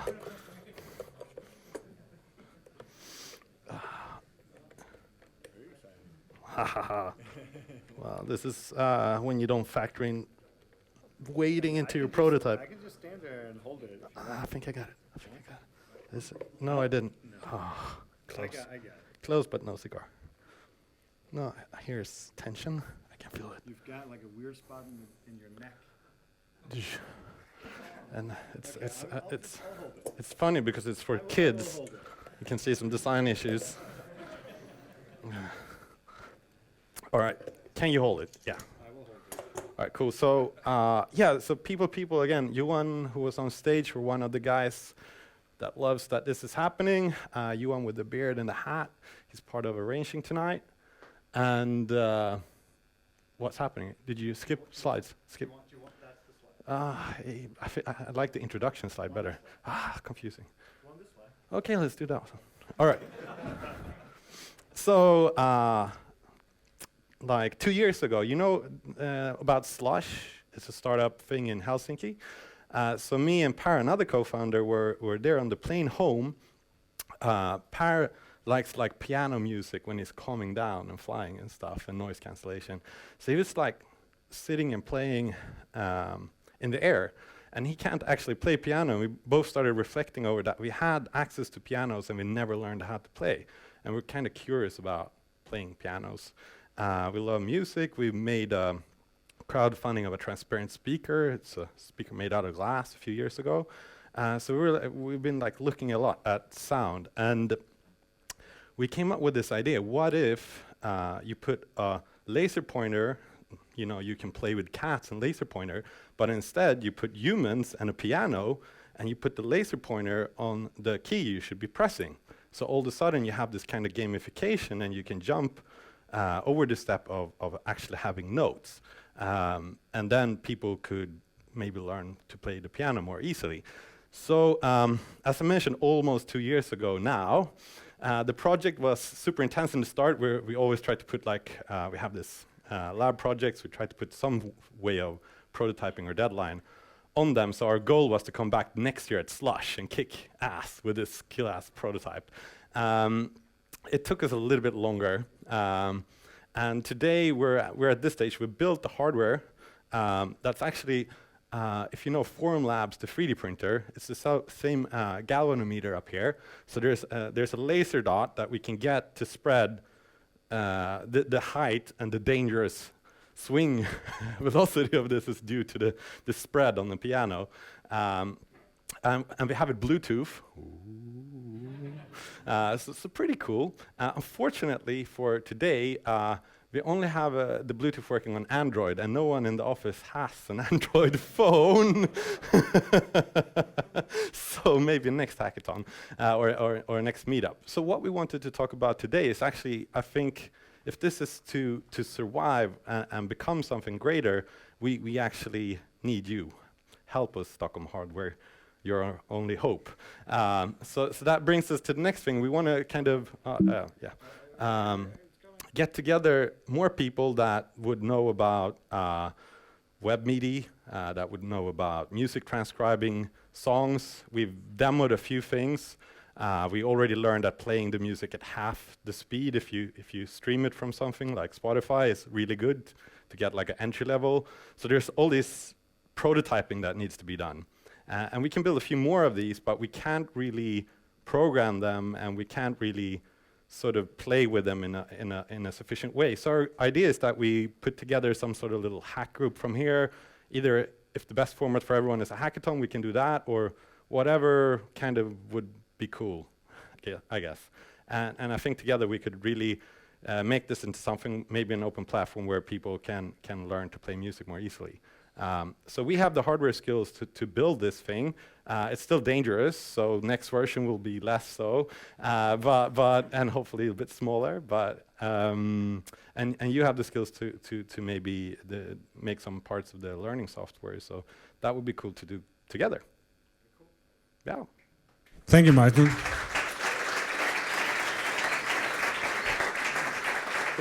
Arigato. Okay, so feel free to reach out through me again, or reach out to Martin direct. Exciting, Martin. I really look forward to seeing what happens with it. Yeah, me too. And I have been in touch with a few people during the evening who are interested in not only participating but also organizing some of these. Both the workshop with Christopher, but also potentially work around creating new instruments. And I think they'd be interested in doing something with you as well, Martin. As I mentioned, I'll post something, at least in the newsletter which goes out from the meetup.com group on Stockholm Hardware. I'll put something on Facebook and Twitter as well. Okay, let's see. What is next? He's asking me why the laser. Did everyone get that there's a red dot on the keys on the piano, so you know where to push? Sorry. You're going to have to work on that presentation, Martin. But I do appreciate, and I love that, and I really like that you're reaching out so early, because clearly you're not done. And as Håkan, you were talking about earlier, you need to share out before you necessarily feel you're completely done. So on that note, I think it's great that you're trying to get some feedback already. Okay, cool. Next up, welcome, Joseph Michael? Yes. You looked, are you not ready? You're ready. I am. I don't have a mic though, but... You can have this one. Yes, great. Okay, great. So applause for Joseph. Thank you. Great to be here. So my name is Joseph Michael, and not Michael Joseph, as many people say, but I work for an organization called Invest Stockholm. How many of you recognize or have heard of Invest Stockholm? A few. Wow. More than I expected. We just changed names too. But not everyone had their hand up, so it's good that I'm here because I want to describe what we do and how it relates to music and hardware, especially what we can do together. Okay, great. How do I change slides? Just this one? Great. Okay.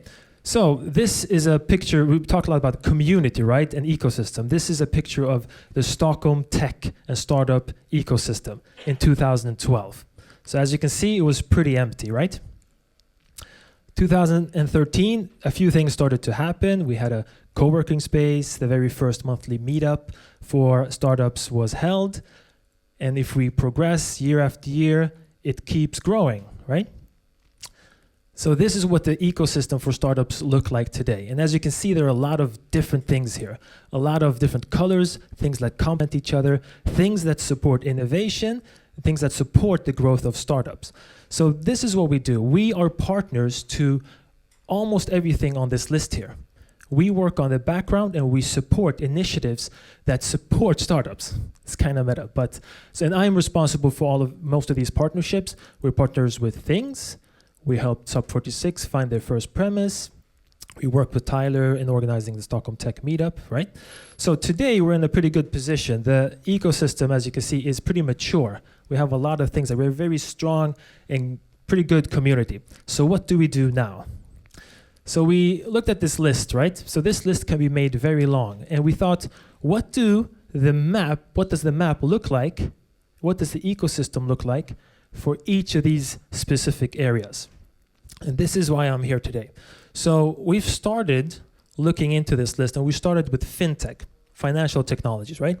So we did this report and mapping of the entire fintech scene in Stockholm, right? So we mapped every single fintech company, and there are hundreds of them. And thousands of people work in the fintech scene in Stockholm, and they've raised billions of dollars. And when we have all of this visible, we see that Stockholm is the second leading fintech city in Europe after London. So we're pretty strong in fintech. And why this is important is because we can identify the gaps, right? So how can we as a city support fintech in this case? And we've done the same thing with music. This is a report that we did about music tech in Stockholm. And it's the same thing there. Thousands of people work in fintech in Stockholm. We have hundreds of companies, and they've raised billions of dollars. So we're very strong in fintech. In fact, we're one of the strongest music tech cities in the world. So when we do this digging, what's interesting is, yes, we do find big, global, very well-known companies like Spotify changing the music industry. That's great, right? But as we start to dig in, we find very innovative, up-and-coming companies. This is an example called TactSense. Have you heard of have this come up today, or no? Previous event. Okay. So how many of you know of TactSense? Okay, great. Not everyone, but this is a really, really cool company. And you have to correct me if I'm wrong here, but apparently, so people who are blind or have a deficient sight can't play in a live orchestra because they can't see the baton that the conductor is holding. So what they've done is a hardware, right? Is it a wearable or? No, it's a camera, and then there's actuators under her foot. Under the foot. So she can feel, it's connected to the baton of the conductor, and now if a person cannot see, they can feel the intensity and the pace, and they can play in a live orchestra for the first time. And this is for the first time somebody was playing in a live orchestra in Stockholm. So this is innovation, this is music, this is hardware, right? And we want to make all of this visible in Stockholm, right? So they actually won the Stockholm Innovation Scholarship. This is a picture from last year when they received the check. So, yes, you were there? Great. So we want to do now, we've done fintech, we've done music tech, right? And this list is in no particular order. I'm looking at food tech now. So what food tech companies do we have? What do food tech companies need? How can we support more food tech companies? I'm very interested in VR, IoT, and hardware. Okay, so let's do this together. I support entrepreneurs and initiatives, and I think that Stockholm can be a great place for hardware. And these are my details. I'm on Twitter, this is my email, and add me on LinkedIn. I prefer LinkedIn actually. So yeah, let's work together and make Stockholm better for hardware. That's my mission. That's my message for you today. Great, thank you.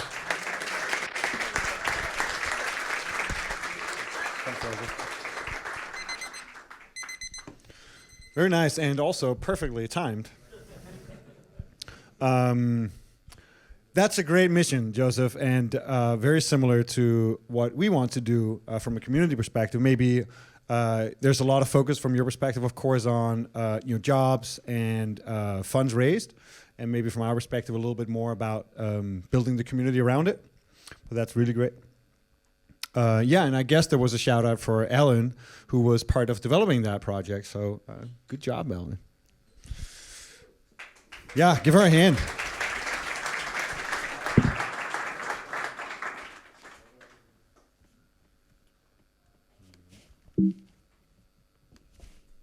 Okay, so this is, I think, so this is the wrong picture.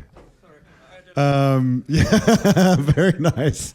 Thanks, David. And if I'm not totally mistaken, I think on Joseph's deck, it was a Teenage Engineering pocket operator in the back pocket, being the symbol of music tech in Stockholm. Great, so I will help get some slides up for you. Do you want the other? Do you want the head thing? Okay, great. Check 1 2 1 2 1 2.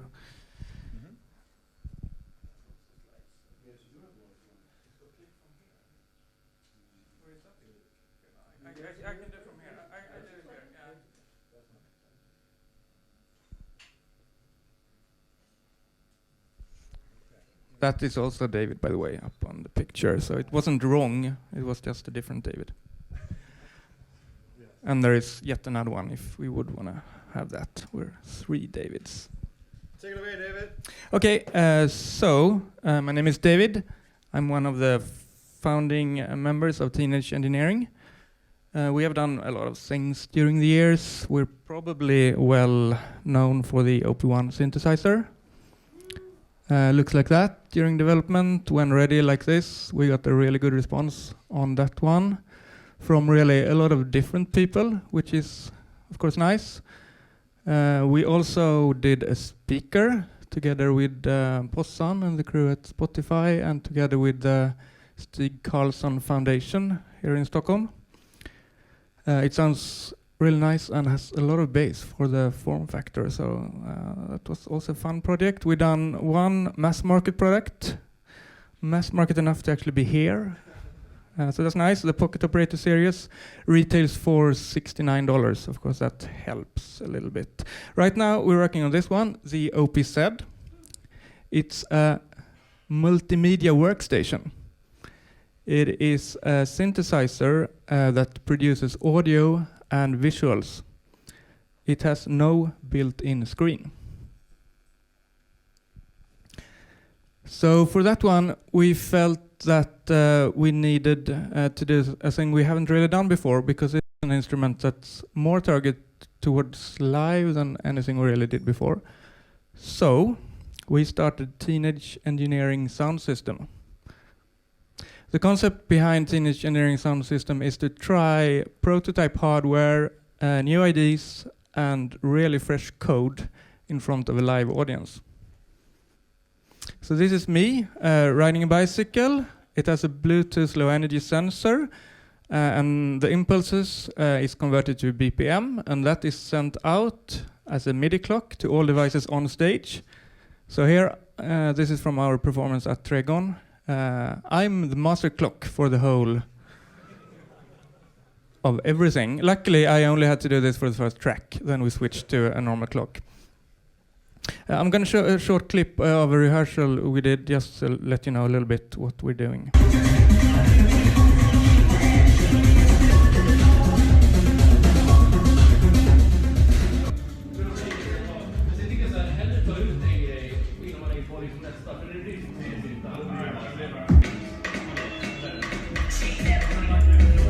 var skönt när du började köra lite filter när jag körde lite så här.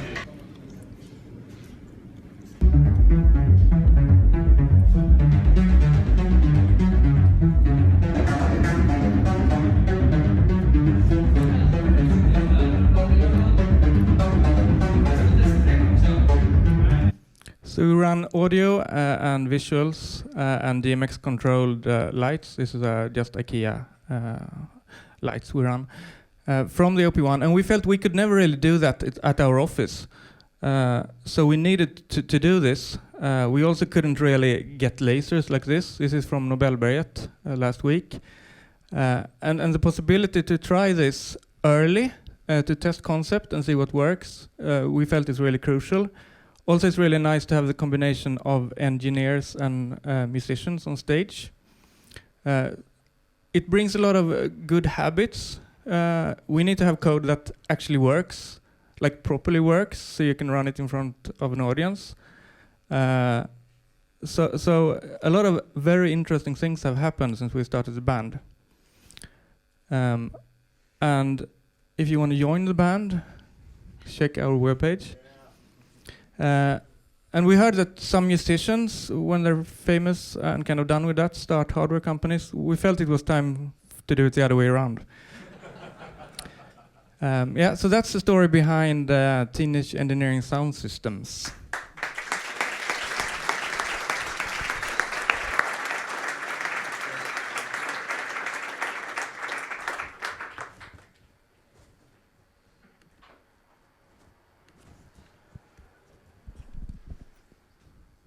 Very on topic, actually. Frederick, you're around? Oh, there he is.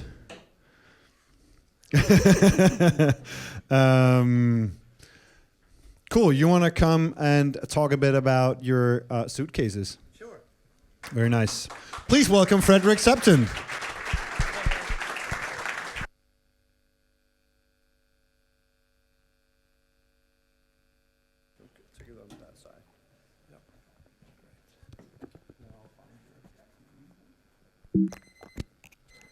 Hey everyone, so nice to see all of you and some familiar faces as well.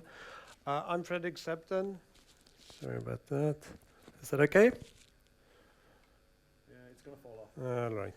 No, you're good. My ears are too small. I need to attend the biohack event. So, I'm here to talk about something that we did for ourselves that then developed into a brand and a product eventually. So this is it.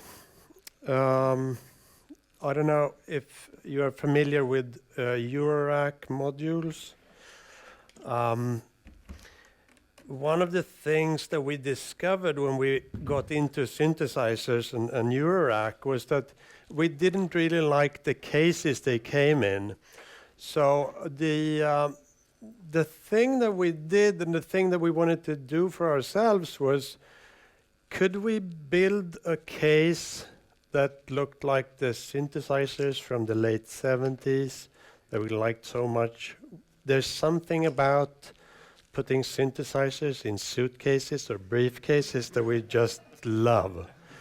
Now, if you want to get a suitcase synthesizer like the ones that they built in the 70s, you would have to pay 10,000 euros and up. So we basically tried and succeeded to build this case. We posted it online, and it took off like wildfire. And we basically shared it with the manufacturer of the modules. So the only thing that we did was we put the hardware in so that you can put any modules in from other manufacturers. So when we posted this online, people started to reach out to us and said, that's a beautiful thing, where can I get one? And that was on a Friday. So we spent the weekend setting up a web shop, building more cases, going to flea markets to find interesting cases, and then basically setting up a pretend shop and a pretend brand. And now we have a waiting list of 50 people, and I hope they're not watching this because they're dying to get their hands on a case like this. It's fairly easy to build yourself, but most people want to have sort of the design sensibility that we have. They want us to pick the best cases for them, and they want most of all for us to sort of put the hardware in properly so they can mount their hardware. So that's the case, and we also started to look for other type of enclosures. So this is the this is a keyboard that goes with the suitcase over there. So you basically connect the two, and this is made out of an old heater.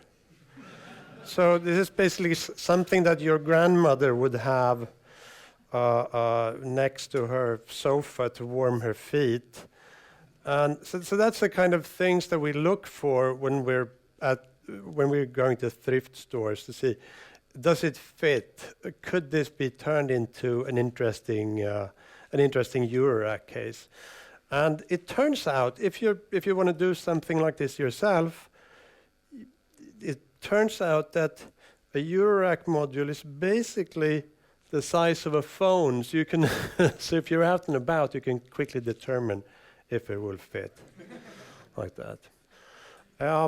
So I guess the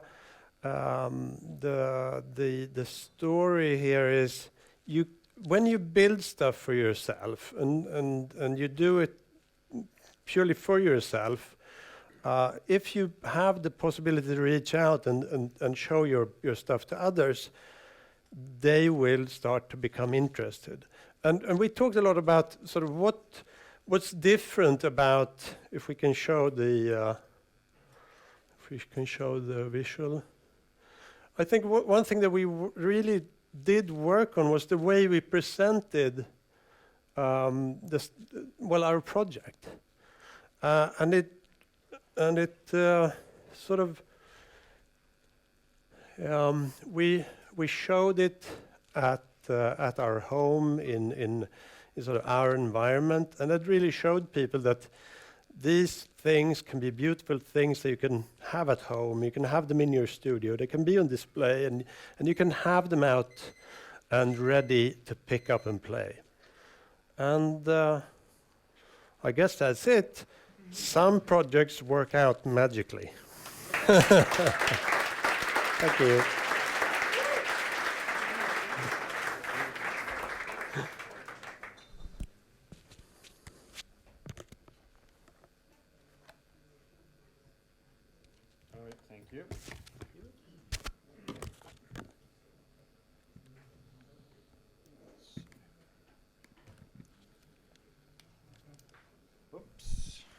Okay.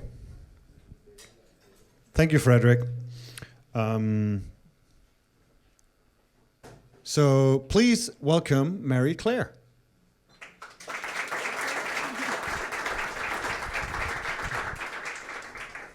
Hi everyone. I'm not going to introduce any crazy music projects. I'm going to invite you to another meetup, another community called Chinapreneurs. Is it coming? Cool. I can change the slides, right? Cool.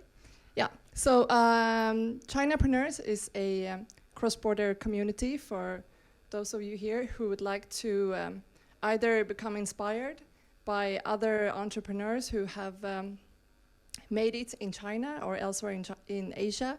Could be Swedes or Chinese companies, of course. We try to mix it very much at the meetups. It could be the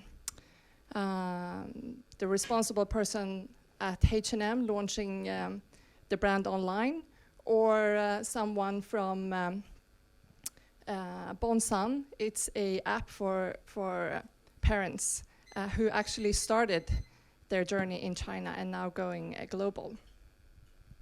So you can find the Chinapreneurs page on Facebook, and we have not actually decided on our next event, but very soon. Sorry. So I just wanted to do a quick reality check here. Do you know any of these apps? Have you got them on your phone? Yeah, this good. Okay, who has the Fox? Anyone with the Fox? Okay, that is a dating app in China, launched by two Swedish Chinese people from Stockholm School of Economics. They started their journey in China, and they just got funding $32 million US. So that's how it can kick off for some guys. So hopefully we will hear more from them and their journey at our next meetup. Jingdong might be a place where you sell your stuff. WeChat, the green one with the white funny faces, is definitely an app you need to download if you want to communicate with anyone in China. Forget email, forget computers, just download WeChat if you want to communicate with your factory or anyone in China. So just very briefly, what we experienced, I think quite similar to you here in the hardware community. A lot of frustration from the existing organizations not really reaching out to entrepreneurs and the new community of born globals or etc. And very low awareness about the opportunities or the obstacles in China. So we wanted to inspire people and make it easier for people to connect. We have about 600 people now in our community in Stockholm and then in Beijing, and it's growing both online on WeChat and at our events here. So please feel free to join if you want to pitch a startup or get some input how you can launch in China or get input where to find a factory or something like that. It's definitely a platform for sharing ideas, knowledge, and just get to new friends in China. Yeah, so I think that's it. Cool.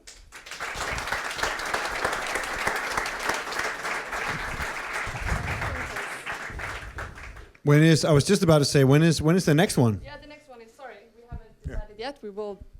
We have a lunch meeting on Friday, so if you join the Facebook page, or you can also find me on Twitter, or sorry, not anymore. You're still there. I'm still there. At Mama Claire, actually, is my hashtag. So yeah, that would be the best way. Thank you. Thank you. Thanks.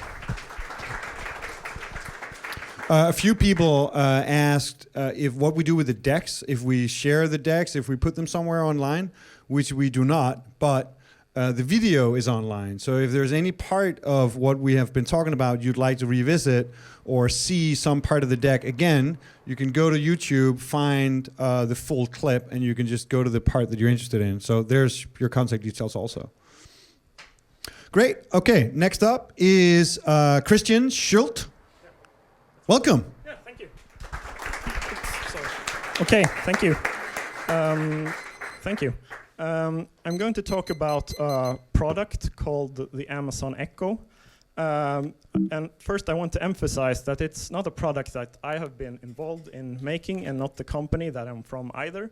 So I have no relation to making this product. But the reason why I'm talking about it now is because it has caused a huge stir in the audio community and basically all over the internet. And basically everyone we talk to, customers and so on, talk to us about this Amazon Echo, and they want to build their own one. So it's a really huge thing right now, at least for us. So what is it? Yeah, that's the one, the Amazon Echo. So has anyone heard of it? Do you know where it is? Yeah. Few people. So it's only launched in the US right now, and it's a smart loudspeaker basically. And what's smart about it is that it has voice control. That's one part. So you can say, for example, Alexa. It answers to the keyword Alexa. So you can say, Alexa, play me something by the Beatles, and it will play you something by the Beatles. Or you can say, Alexa, volume up, volume down, and so on. And the other thing that's quite cool about it is that it's connected to the internet, of course, and to Wikipedia and so on. You can answer, you can ask questions, and it will answer.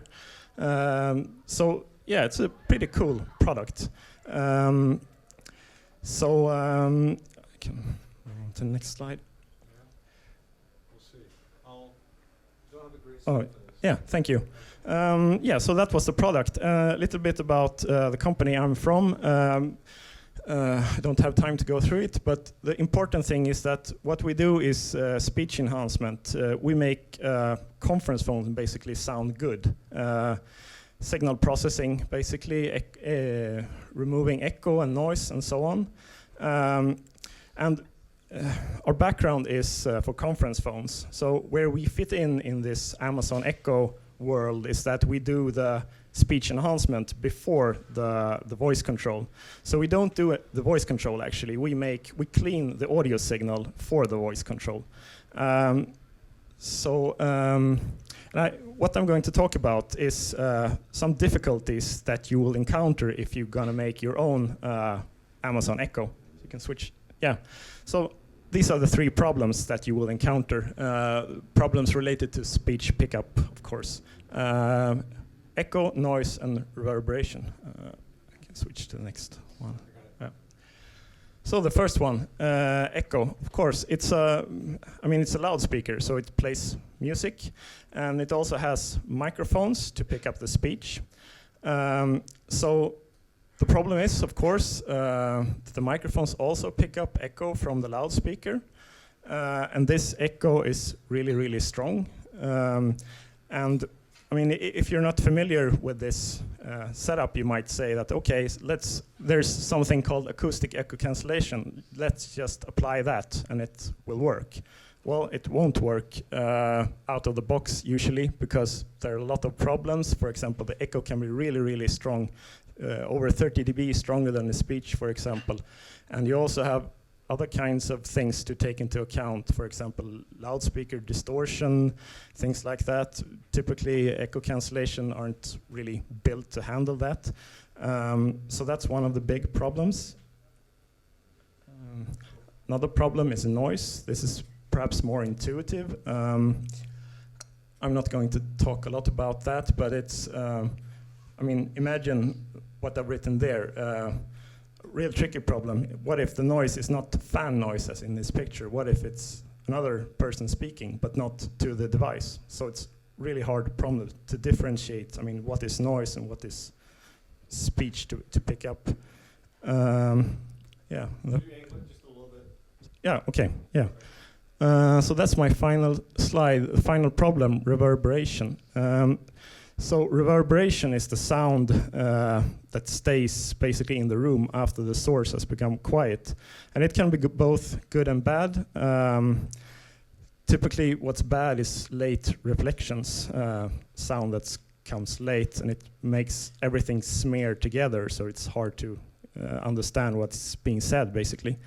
And what you can do to combat that is you can have directive microphones, for example, or you can have some fancy microphone beamforming array kind of things. Okay, so if you apply that and you think that will solve your problem, well, it might be, but you have to take certain things into account. So for example, directive microphones and microphone arrays assume a free field around them. So in a device like this, we have a lot of plastics, so it's not really free field. So things aren't really according to theory, so we have to take that into account. And the final thing, there's the reverberation can sometimes be stronger than the direct wave. So for example, if you're far away from a source, typically in a room with even normal reverberation, the reverberation can be much stronger than the direct wave. So if you have a directive microphone and you're pointing it in the source of the speaker, there's no really audible difference between which way you point it, because the reverberation is so strong anyway. So that is another thing to really take into account. So that was it, basically. And I'm sorry if I have made you, I mean, it was not my point to scare you away from making such a device, but I just want to point out the things that are perhaps not really intuitive in building such a device. So if you're in, yeah, sure. If you need help, we can help you. So.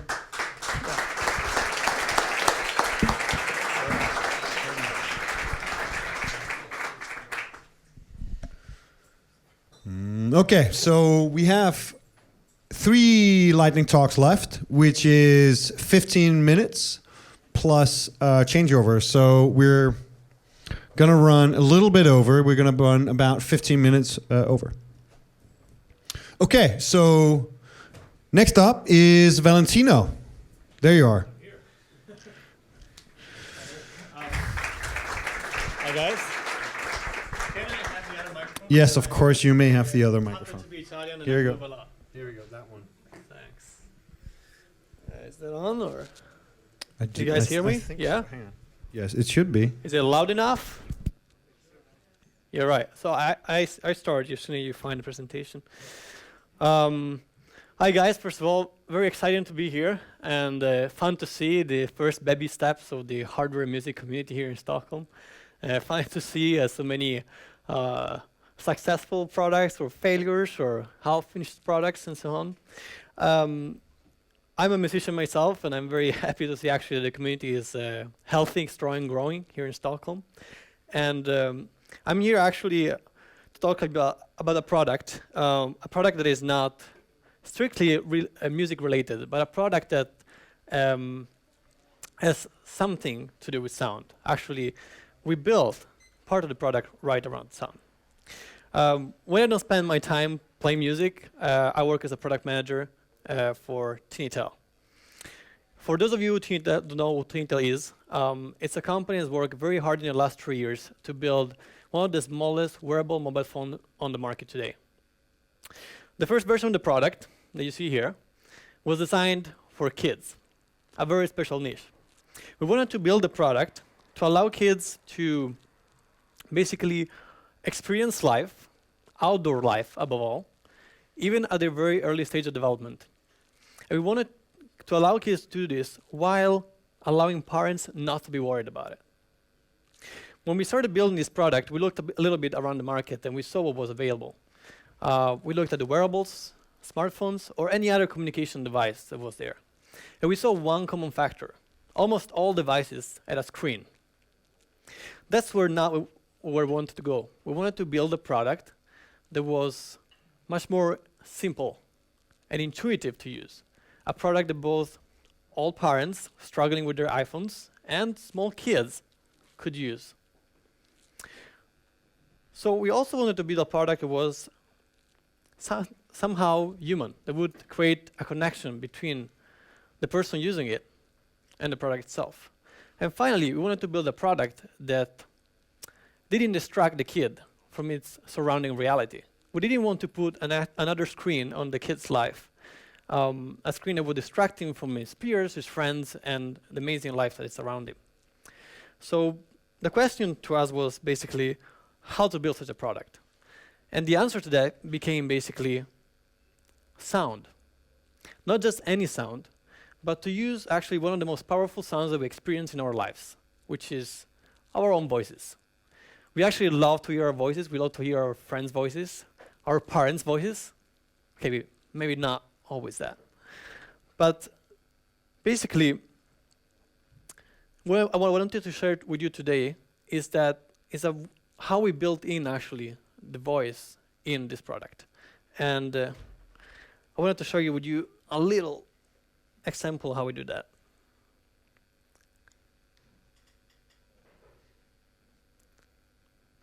So today when the kid gets a TinyTel for the first time in his hands, basically he's very excited. He opens up the box, he takes up the TinyTel, he switches it on, wait a few seconds, and that's the first thing he's gonna hear from it. Hope the sound works. Hello, I'm your new TinyTel. Happy talking. So that's it basically. Thanks to the sound and the the power of a human voice, we were able to connect the kids right away with the product. And actually, seeing the reaction of the kids was quite fascinating and fun. Looking at their faces while basically utilizing the product that was not felt just like a product, but almost like another individual with his own personality and his own voice, his own thing to say. The kid would experience the product itself as almost like a friend, or a little brother or sister would have his back whenever time in the future in life. So basically, thanks to the power sound, thanks to the power of our own voices, we managed to build a product that was extremely intuitive because it would communicate exactly as we do communicate between humans. And a product that would not distract the kid from his surrounding. It did not have a screen. It didn't have video games in it. It didn't have anything that could distract, notifications that could distract the kid from actually going outside and enjoying life. And finally, maybe most important, we managed to build a product that was totally human, that would connect to the kid. A product that didn't just feel like a bunch of components put together, but a product that almost had its own personality. Today, thanks to its design, and I strongly believe also thanks to this human side of the product, TNT is a very, very promising product. And basically the company managed to complete a successful Kickstarter campaign. It secured a $2 million seed round of investment, and it managed to sell and distribute more than 3,000 units around 83 different countries. Thank you.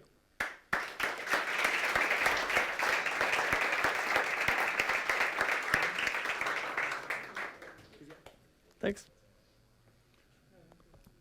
Yeah, there's no time for questions, unfortunately. So you'll have to take them over a beverage. Cool.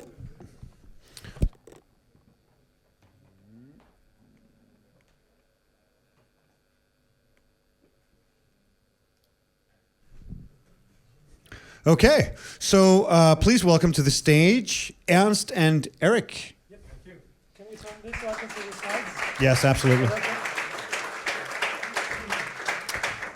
And I think I may even be able to get you a clicker if you want. Who wants to use this, Eric? No, me. Okay, wait. That's cool. You got it, Carl? No, you did. Is that our 4 minutes already? That was fast. Thank you. Actually, we had 26 slides in 4 minutes. So are you guys awake? Still awake. That's great. Who's heard of Propellerhead? Hands up. We make music software. We've done that for 20 years. We're pretty good at it. A few years ago, we said, what if we would make some hardware? What would that be like? So we went into this project. We thought we'd run through you how it went for us. It was pretty cool. We had never, ever done anything in hardware before. And this is a trip down memory lane for us because Absolutely. it's from 2009 or something. So we started, oops, yeah, okay. So I think we've got like 8 seconds per slide. Started out with a roadmap. What can we do in hardware? Figuring out what the business was for us. Then looking at a good starting point, which looking at stats and stuff. Where's the market? Where can we make the money? This is how we do things. You know, we run a business and we've done that for a long time. So we said, okay, let's look at doing an audio hardware interface, something that you plug into your computer so you can plug your microphone into that or your guitar or whatever, okay? So then next thing is to go do user studies, look at people, is there a problem that we can solve? Yes, there was a number of problems that we thought that no one had addressed, so we started drawing pictures of people's studios and looking at them work. This is what a typical specification, or at least a product poster, looks in our company. We have a competition who can draw the most ugly product representation in the beginning. Pick the best colors. Yep, and it's usually like 1 page. But this was a hardware product, so we made a more coherent, a bigger specification. It was called Skattkista. That's our code name for the project, because they're all named after defunct Swedish ice creams. That's the reason. And then we did what we used to do at the time. We did a perfect plan, a waterfall plan with all the details that, how this will play out, everything. And obviously it failed completely. Miserably. Yeah. Yeah. But still, the plan was This is send them say, okay, we can't pay for all of this ourselves. Let's go to Vinnova and get some money. Next step, which we got, and then yes, now we can go. Yes, and then we started actually with contractors because we hadn't built hardware before. We started with contractors and figuring out, okay, so what should we put in this? What are the components? And we found a great company that could help us with that, and they helped us pick the XMOS CPU and stuff around it because they had built the stuff around that before and knew it, and it was high quality. So far it was okay. We didn't make any stupid mistakes here. That was okay. Then we went into product design, worked with a company called No Picnic. Great people, all kinds of crazy concepts. Turned into these. This is one that we didn't choose, the egg version. I like that one. That didn't happen. Yeah, I still kind of like it. Maybe you want to do an egg product someday. Okay, great. We landed here. This was the first concept drawing of the product, and then we started working on other stuff like. But it's clear to see from the previous picture also that it's why it's called balance. If you look at it's that. called balance. Yeah, so electronics design, tons of it, and prototyping, and boards and stuff, and lots of And then what? PCBs. All right, all the design. and this is where we run into the brick wall. Bloody nose for the first time. Whatever design we could do, we could not fit it into the box. Okay, so did not work. Okay, did not work. What do? Go back again. Work with the industrial design company. Find another design, which actually does work. And then we started making them. Here's one. Swedish industrial design. This is what it looks like. So it actually fits. And then we could start working on it. And it actually worked too. This is what the product looked like in the end. It's pretty nice actually. And yes, doing more drawings, making sure that it actually will look really nice in an environment. We use these in ads, of course. Who thinks they will ever see a real hardware product in an ad? It's always a 3D rendering, but you know that. And then we started doing the software part of it, and we're experts at doing software, right? We've done it for years and so years. No problem here, you think? Yeah, so what we did was that we trusted our friends who had built these things before, and they had working hardware and working software with it. They had firmware versions that should work and drivers. So we just, we'll continue, we'll enhance them, and it will be great. It was a nightmare. It didn't work. It was glitches, and it was lots of really hard compatibility issues with all nice new versions of Windows getting out and all that. So eventually we pulled the guy into our office. We sent him an airplane ticket, say, you're coming here, you're going to sit with us. And it really helped our experience in debugging. We sat with him and helped him debug the stuff till it actually worked. So drivers was the biggest. So the software part was actually the biggest, the most problematic part of the project. And then the next, third bloody nose, going to Korea, getting the thing measured. It was radiating like I don't know what. Yeah, it was. Going back to the drawing board again with the design and making sure all that stuff worked. We got out of that. Remeasuring and stuff. And then this, yes, right. Finally, production. We went to China to make it because it was the only way we thought we could do it economically, and we wanted to do big series and big splash all from the beginning. Sleeping on factory floors, and then all the details. This is actually the drawing of how to pack the boxes on a pallet. This is if you want to do an industrial project that way, this is the kind of detail you want to get into. And you don't where want are we to, now? but you have to.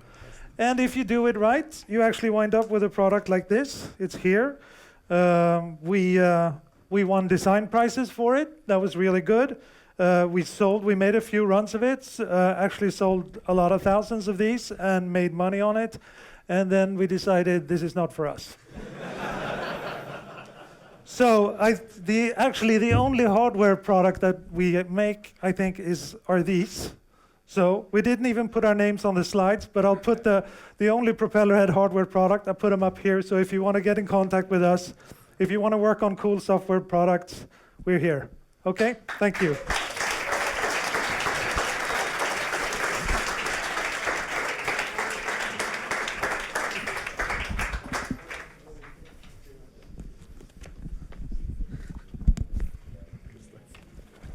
Thank you.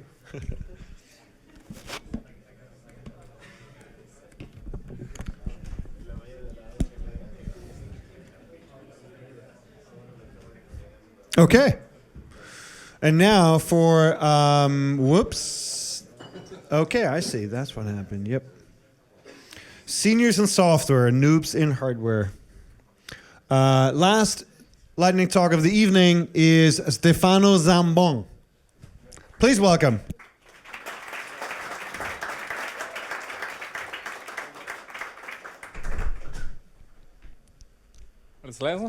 Hey, hello. So nice to be here, which is actually the place we are like every day because we are sitting here in the building things. Downstairs we are Mind Music Labs. Yeah, can I? Or yeah. Oh, thank you. So is it? Sideways. Yeah. So. We are making these special guitar Sensus, the first real smart guitar in the world, which is like an instrument with an integrated digital audio workstation. It has effects, synthesizers, drum machines, and you control all the stuff with sensors integrated inside, Wi-Fi connectivity. And I would like to talk a lot more about it, but unfortunately I burned the topic because that was actually a discussion I had here at the event 2-3 times ago. But if you want to know more about it, we're going to show it downstairs in the kitchen. Today we just had our first live show, so we just were able to come here after it, and luckily everything went great. Or check out our website. What I might be talking instead is just like a little bit pill of wisdom about how to combine the new hardware, digital hardware, with old school, like some centuries, 1,000 years old hardware, which is like every acoustic body that produces sound waves. And if you want to bridge the two worlds, what you have to do is give numbers to the acoustics. So basically how to make measurements. And what is that for? One use case is when you want to add some acoustic feeling to a digital instrument. For example, instead of having like a big guitar amplifier, you can just have like the amplifier head and simulate the cabinet with in a digital way. Or instead of adding, you can subtract. So you can subtract and compensate the differences of like non-ideal loudspeaker or other products that you might have. And this is actually a little more tricky than just the simulation case, because this is part science, part art, and part black magic, because it works very well like if you're sitting in a special position, you don't move your head. But to make it work overall, still no one knows like the perfect recipe to do it. Okay, please. Just for the few of you that don't know the full system theory, a short introduction. You have like a system that you want to measure, so you want to find its impulse response H, and in order to do it, you excite the system with a signal X. You capture the output with a microphone, in this case, because we're talking about acoustic measurements. Use a sound card, preamp, whatever you need. You get into the computer, you get your output signal, Y. Yeah. And then it's on paper pretty simple. So you have Y is the convolution, so H times X, if you want to think it in an oversimplified way. And well, then you want to find H, you basically take the output and you divide it, or more precisely, convolve it with X. So that sounds pretty easy, right? Well, of course, in reality, things get pretty hairy. It works only for linear system. It's a problem which is very sensitive to noise. Basically, because you're dividing, you get all the noise in your input signal. It causes a lot of problem.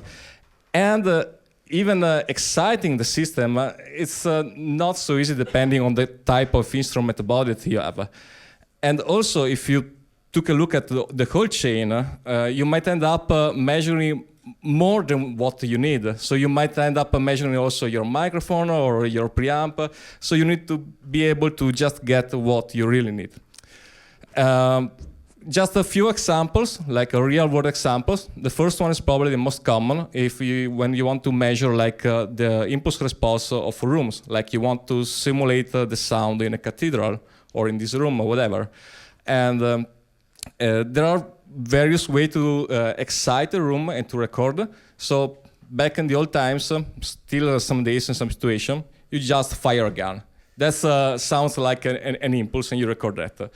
It's not the best way. Or you can use like a broadband signal out from loudspeaker, so like MLS, that's for maximum length sequence, or best way to do it, logarithmic sense sweep. This is much better for noise, very easy to do, and kind of works pretty well. If you instead have to measure like an acoustic instrument, like our guitar or a violin, well, it's a little more difficult because compared to the room, you have to attach something to the instrument. So in our case, we are lucky because we already have a shaker on the body of the guitar. So we're not adding anything. But if you add a shaker to the violin to measure it, well, you're kind of compromising the measurement itself. Or there are some ways like break strings. Last case is actually the one I'm most familiar with. I was working on a physical modeling piano synthesizer before, so I've done like a dozen of measurements of pianos. Biggest one was this one with like 96 simultaneous channels, together with the guy who invented the log sense sweep technique. And the piano is a big beast to measure, and just some funny things. So you cannot attach a shaker. You have to use a hammer to hit the points, and you capture this first signal from the hammer. And it's hard to get all the hits equal. So if you don't have a good hand like me, you write a software to analyze and correct the results. The other problem is that the piano has a lot of strings. It's not practical to remove them. You don't want to remove them because otherwise tension changes. So you have to dump the string. And after some trials, we found out that blue tack, the things that you use to put the things on the walls, that works fantastic. If you Google it, has amazing sound absorbing properties. And so we bought kilos of that, and like with a rolling pin, like rolling pasta, we were actually dumping the pianos, and that worked very great. Okay, thank you.